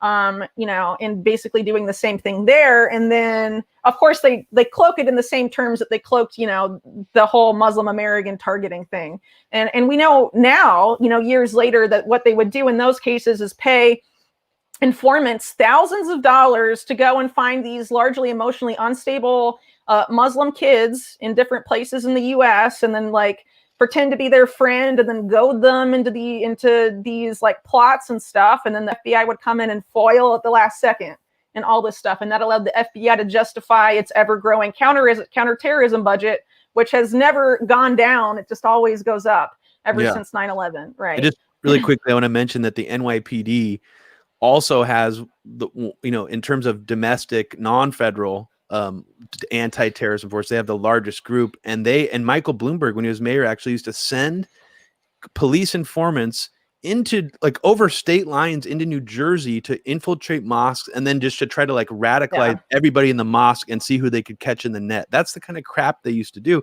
It's probably still going on all the time, but the pivot that you're talking about is important. So sorry, I interrupted you. No, it's fine. Well, it's important to point out because it's important to show the history, right? Because I mean, there are real white supremacist extremists, but you look at something that was promoted really heavily recently by media, like this supposed plot to kidnap Governor Whitmer of Michigan. It came out. Of course, it didn't get the same lip service in mainstream media that the announcement of the plot did. But the ringleader of the whole thing was an FBI informant who was paid $24,000 to set that up.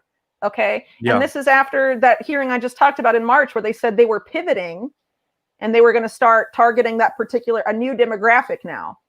Okay. And I would argue this is all about justifying this pivot to domestic terror. And I think one really telling indication from the national security state, beyond just that really important hearing in March that happened, that of course didn't get a lot of coverage because that's when this whole pandemic stuff was really starting and the lockdowns and all of that stuff started. So obviously people were paying attention to COVID news and not, what is the FBI and DHS telling Congress today? They clearly weren't talking about that stuff.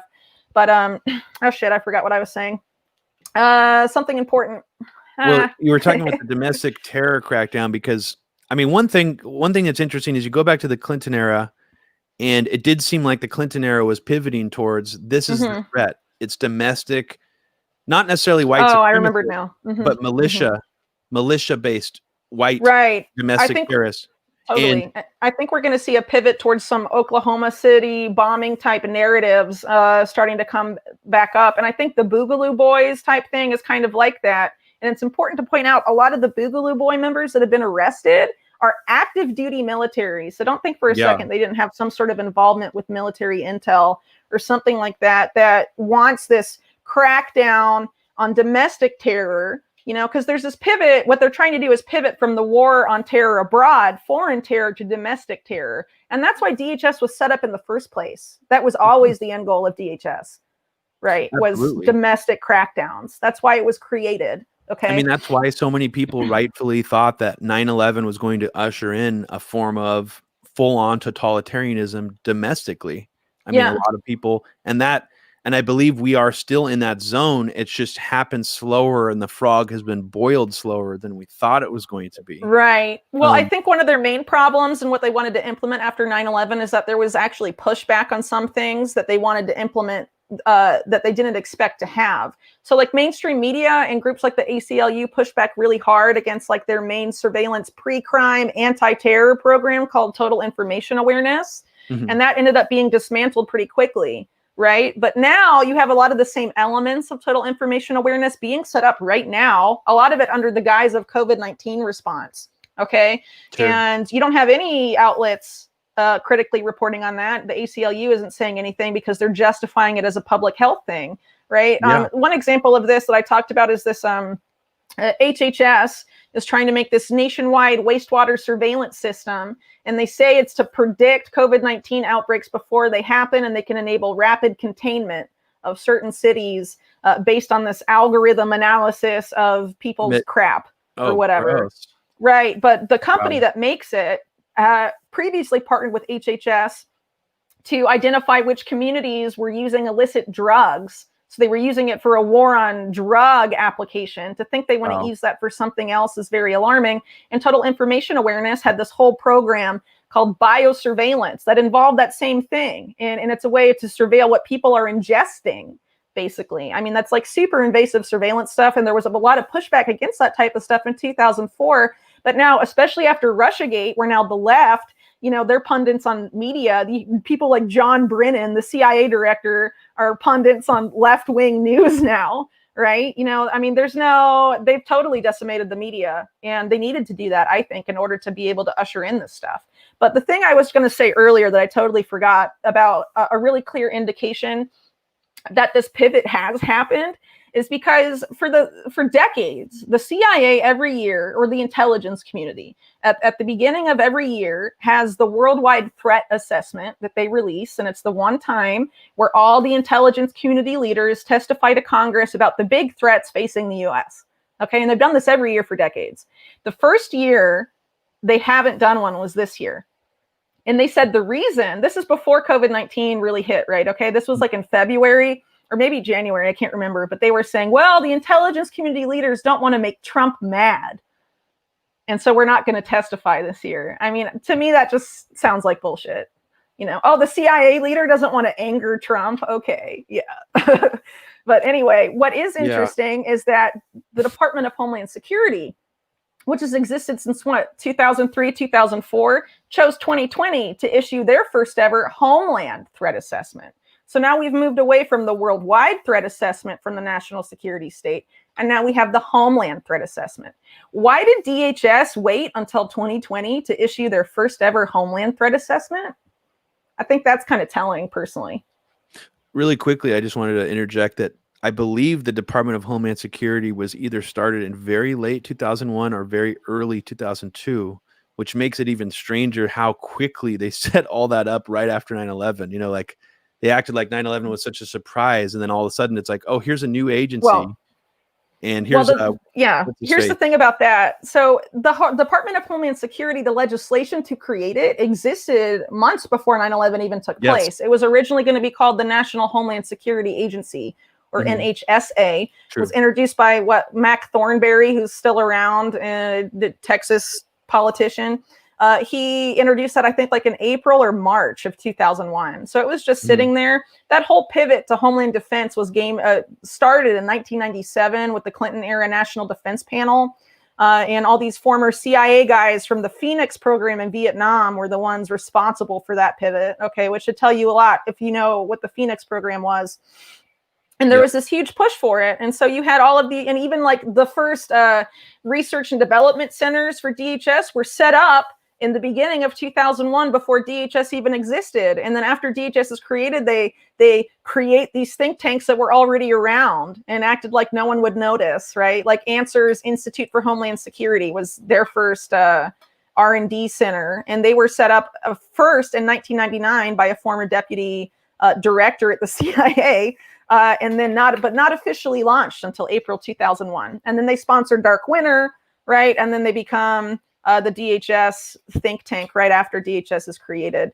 But I think before DHS, they made the Homeland Security Council, which was involved with the White House specifically, like the executive. And then they made the agency, the department later, which I thought was like at the end of 2002, but I don't know. I think you're right. Yeah, no, it wasn't a full government agency until later. I think you're right on that. Yeah. Right. But I wanted to mention something about how, talking about domestic terror, because we hear a lot from the mainstream media about the Proud Boys and white supremacist terror and militia groups and the Boogaloo Boys.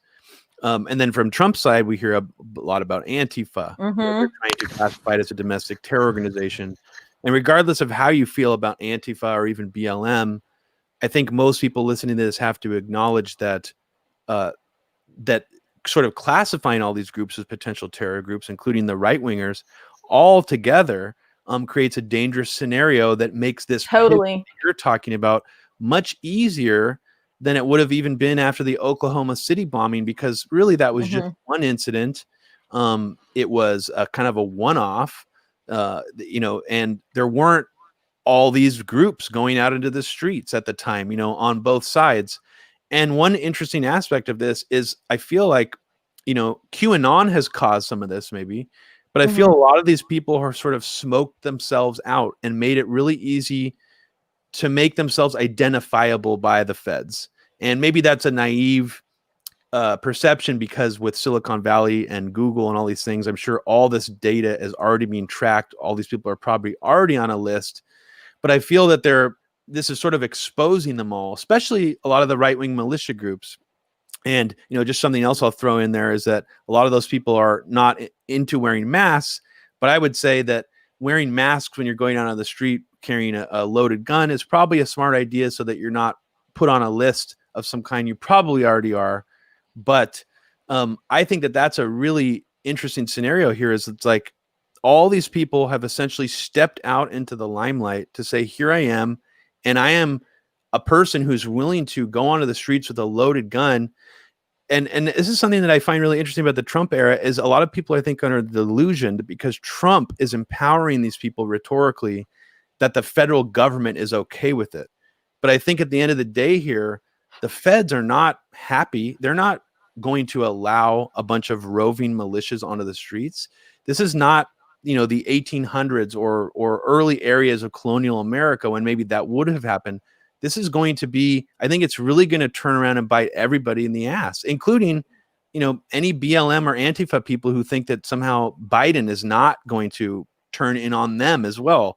So totally. So I think that both sides of that need to be concerned that the administration going forward is probably going to crack down somehow on both sides of this so-called domestic terror situation. Absolutely. Well, they set it up that way. So, they want to crack down on left-wing dissent. They'll be like, oh, Antifa. And they want to crack down on right-wing dissent. They'll be like, oh, the Proud Boys, you're this or that. Because what you're seeing on the right-wing side anyway is that they're saying all these groups are white supremacists. The Proud Boys, I wouldn't call white supremacists. I definitely say they have a fascist element to their ideology, but a lot of their leaders are like Latino and stuff, right? So that's like not white supremacists. They probably did. I mean, the president of the Proud Boys, I think, is like a Cuban black guy. So I think they probably did that because they didn't want to be accused of being racist. But I mean, yeah, it's not. I mean, to call them overtly white supremacists, I think is. Well, they're not like the Aryan Brotherhood. You know what I mean? Not, so you can't really. Like that, no. So it's like kind of dishonest, and it plays into the Proud Boys' hands by mischaracterizing them, right? They can be like, oh, well, the mainstream media lies about us, and that, in that instance, so yeah, it's kind of accurate. I would say it's more worrisome. I mean, I was just talking about this with Abby. It's like the Proud Boys get so much attention, but I'm more personally concerned about just people who are hardcore Trump supporters who take to the streets with guns, like more than I am about any Proud Boy individually. Well, I think they're promoting that particular group for a particular reason. I mean, it's just like you were saying, like Trump, was essentially like given all this free media time by mainstream media, the outlets that allegedly hate him. Why are they inflating the Proud Boys so much? I mean, they don't have that many members. You know what I mean? Like, it's almost like they're trying to overinflate like the size of that group for a particular political agenda is what I would assume. I also think it's interesting that you see all these different groups on the right that are being painted, sort of like I mentioned with QAnon being a giant straw man, that they're painting groups like Oath Keepers, for example, as being analogous to the Proud Boys, that they're all the same and they're all white supremacists. When you actually look at what those people believe, you don't have to like any of them, right? My point is that they have different ideologies, so it's not good to reductively say they're all the same. Because if you want to do that, then that allows them to tack on any sort of, like we were talking about earlier, any sort of ideology they don't like on the right, they can tack in and be like, well, the Proud Boys think that, ergo, you must be a Proud Boy. Sure. Right. So, that's dangerous. And I think we'll do the same thing with people on the left because, okay, so Antifa, I honestly think Antifa is probably super infiltrated like a lot of these groups on the right are. And to think that the FBI Joint Terrorism Task Force for their domestic terror, manufacturing, whatever, are only focusing on groups on the right. I think it's naive to think that. I think they're doing the same on the left too, to a significant degree. And I think we'll end up seeing that later on in the future because they plan to weaponize this at their convenience. That's why they have created domestic terror boogeymen on both sides, and they can switch it whenever it's politically convenient for them, right? And so I think that that speaks to a lot of what this plan is. And so what they can do, with this whole straw man thing that they've been using for people on the right, I mean, all you have to do with Antifa is be like, well, Antifa stands for anti-fascist, and you say you're an anti-fascist, and ergo you're Antifa.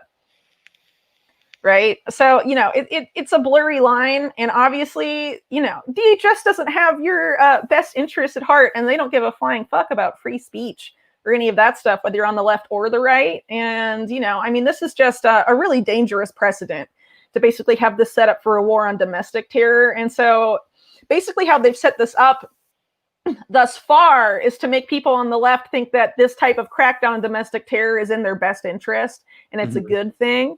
And people need to really stop and think about what that will mean for people on the left and the right, because they have set this up, like I said, that they can switch it to either side whenever they want.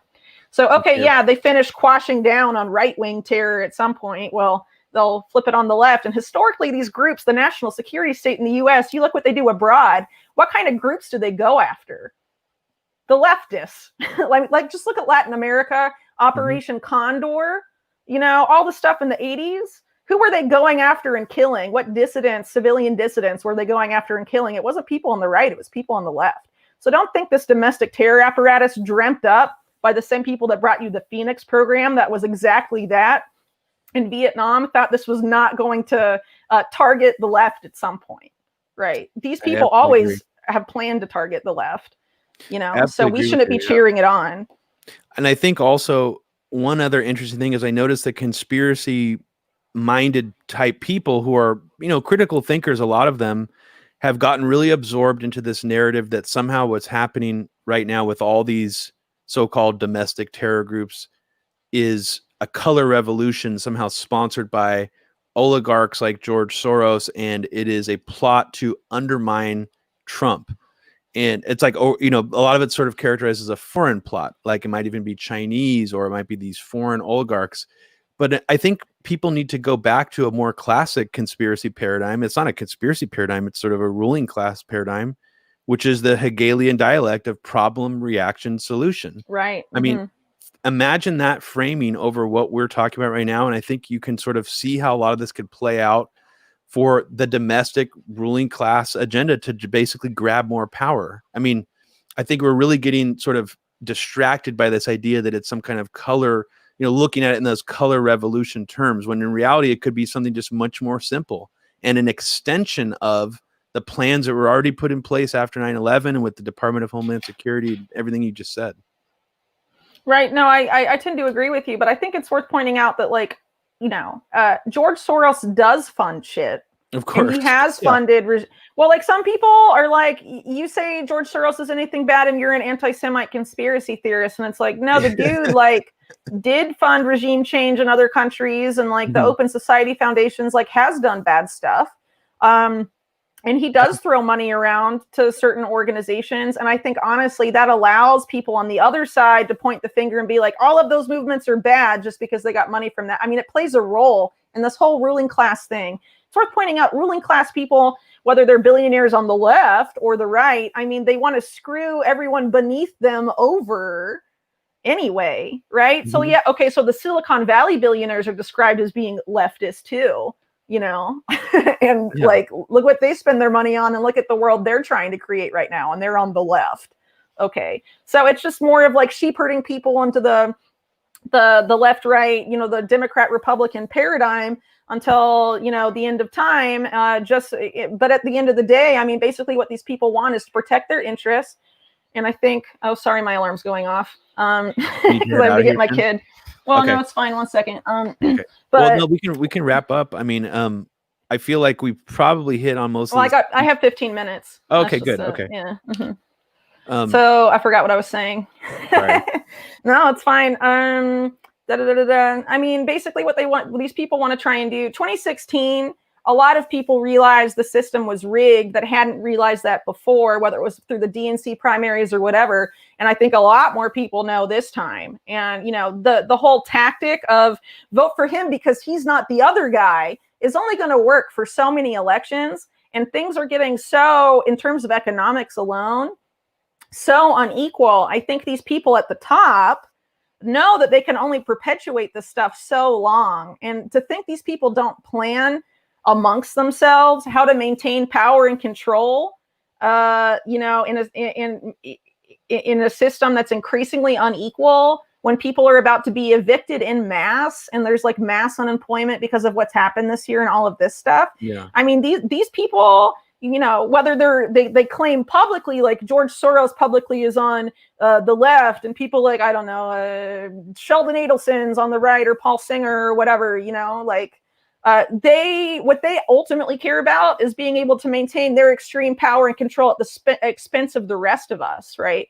Yeah. And that is why they need this pivot to domestic terror, because they know at some point people are going to be enough, and you'll have people on the left and the right come together, and there will be a populist movement that they won't, be able to fight against unless they subvert the entire electoral system. And so I think a lot of this election chaos we're going to be seeing is designed to do that exactly, you know, to prevent a movement like that from rising up, because they know it'll come and they want to prevent it from happening. So they're trying to get the left and the right in this partisan ground war, as they call it, to have us at each other's throats, while all of these people on the left and the right, whatever, in the US are about to be like evicted and without jobs and all this stuff. And we're not paying attention to the people on the top that have, like, you know, set all this crap up. Yeah, no, I largely agree with what you said. I think that it's crazy to me how desperate some of these forces have operated. I mean, let's just take, for example, Twitter and social media recently. You know, I thought that Hunter Biden laptop leak was sketchy. I think Rudy Giuliani's some kind of deep state. He's like King sketch Giuliani. but I mean, the content of the laptop all looked real, and to see Twitter just overtly blocking New York Post's account and not allowing them to post and locking their account for a week because they wouldn't take down that tweet just seemed like a really desperate and crazy move to me. And also, it just blatantly plays into the perception that Silicon Valley is against the right and that they're left. And, you know, in some way also, maybe that's also serves the narrative you're talking about, because it further feeds into that divide. So maybe, you know, when I first saw them doing that, I'm thinking, wow, I can't believe they would take such a drastic move and open themselves up to being seen as like a partisan anti-Trump company. But maybe that also that could serve what you're talking about as well, because if this sort of, it's like this needs to become more of a manufactured culture war to really have the effect you're talking about. And, you know, whether Trump realizes it or not, that's what he's doing really well too, is he's making a lot of these issues appear to be left versus right, conservatives versus liberal culture war issues, when they're really not. Like free speech, although I will admit the left has done a very poor job of standing up for free speech. But I mean, all these issues are important to everyone. Yeah, it's just really crazy. I mean, I don't really want to talk about the Hunter Biden laptop leak that much, unless you really had anything else to say about it. No, just, you know, I think honestly that whole social media censorship thing, like you were saying, plays into this whole thing that, social media, Silicon Valley is leftist and they hate the right. Silicon Valley wants to create a totalitarian, like, high-tech system that benefits them, and they're setting it up right now with the national security state, right? So it's not about left or right at Silicon Valley.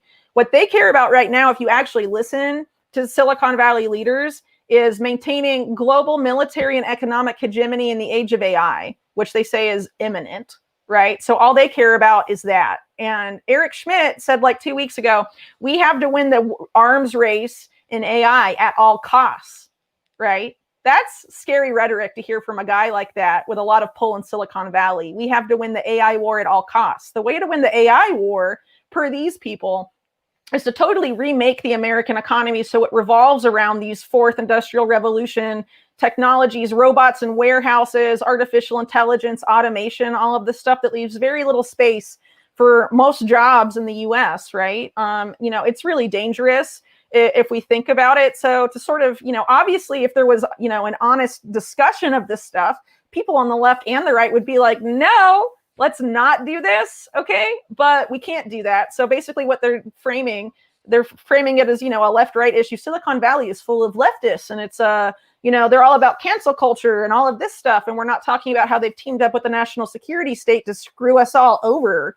And that same national security state is now about to pivot to a war on domestic terror that's going to snare people on the left and the right up. And so, you know, this is the whole problem with the aggravating the partisan line shit, is that everyone gets all emotional and mad at the other guy down the street and whatever. And none of us are paying attention to the oligarchs and their puppets in DC that are screwing everyone over, regardless of what party they're in. Couldn't agree with you more. And just to remind people, I mean, when people talk about AI, people like Eric Schmidt, they're largely talking about an engine generated by a shit ton of machine learning and siphoning data from people's personal preferences, sexual preferences, everything, analyzing their facial expressions. I mean, this stuff is going to come back to haunt us so badly once they figure out how to really I mean, I would say it's still kind of in its infancy in terms of how well they're able to control us and map out all these things and use them against the populace. And I'm sort of shudder to think about what that future is going to look like. But I guess if you have any final thoughts, Whitney, let us know. I mean, you know, the election, I'm sure TV is probably already going crazy right now. I haven't turned on the TV, but if you have any final thoughts about today, what you think is going to happen, and what you want to leave the audience with, share your final thoughts with us.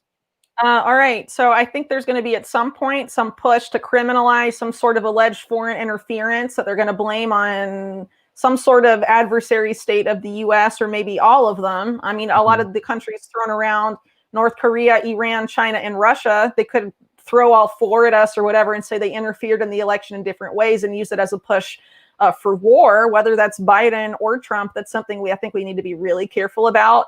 You know, and also in terms of the domestic front, which we were talking most recently about, the only way they can do this is if we let them divide us and keep us, you know, super mad and you know, emotional about the issues going on and unable to objectively analyze what's taking place around us. I mean, this happened after 9/11. They capitalized off of the fear and all of that stuff to, you know, for their benefit, right? And so any sort of crisis, whether it's COVID-19 or something else that comes down the line, I mean, efforts are going to be made to divide people and keep people afraid for the benefit of this predator class that, okay, so maybe some of the members of that class will tell you publicly that they're left or right, or they're pro-Trump or they're anti-Trump or whatever. But I mean, we need to keep in mind that there is a huge effort underway to criminalize dissent and to herd people in the US into a way of life that is unrecognizable, would be unrecognizable to a lot of Americans today. And, you know, we're kind of at the point where a lot of the issues we're facing really require that we transcend this whole Democrat-Republican paradigm. The fact that almost like 40% of people could be evicted soon from their homes is insane. And obviously people on both sides don't agree with those policies. So I think we're kind of at a point where, you know, it doesn't really, some of these major issues we're facing as a country, it doesn't really matter who wins on election day. What we need to start doing is building alternative systems locally in your community, building community with your neighbors and your neighborhoods to be resilient in the face of a lot of the stuff that could be coming in the next several weeks and months when things could get really hairy, you know? We shouldn't be like screaming at our neighbors because they have a different lawn sign than we do. You know what I mean? Like, I think we definitely need to move past some of this stuff that they're trying to, you know, this like social crisis that, you know, a lot of these people seem to be engineering to a degree that they'll benefit from, right? I think it's definitely time that we start thinking about building alternative systems outside of the official system or establishment or whatever, you know, because like for a long time, people have looked at presidential politics as well. As long as we get the right guy in the White House, he'll be in the Oval Office and he'll save everything. And we already see the progressive left being primed for to wait for an AOC run in 2024 or something like that. I mean, she'll obviously be Obama version 2, right? I mean, I think that anyway. But like, you know, we don't have 4 more years, whether it's a Biden-Harris administration or Trump-Pence redux. You know, it's really time to start thinking about like local solutions to fight against this crap that they're trying to implement that's going to screw us all over at the end of the day. Like, we can't wait 4 more years and just hope that voting that time will work. You know, I mean, I think we're way past that. So I don't mean to sound like doomsday or whatever, but it's time to take like some local responsibility and stop hoping that as long as we get a political savior in the White House, he'll magically fix everything. It's time for us to just start fixing it because they're not going to do shit. You know, I mean, that's how I feel at this point. I agree with you. I definitely agree with you. And I had one thing to add to what you just said, and I completely forgot it. So it was so profound that you forgot it instantly after thinking it. So I guess we'll leave it there, Whitney. thank you so much for doing this with me, and we should do this again. Yeah, Now that sounds we've tried it out on this funky weird back end to go onto YouTube. So have a good rest of your day, and everybody out there, just try to stay sane and soothe yourself. definitely.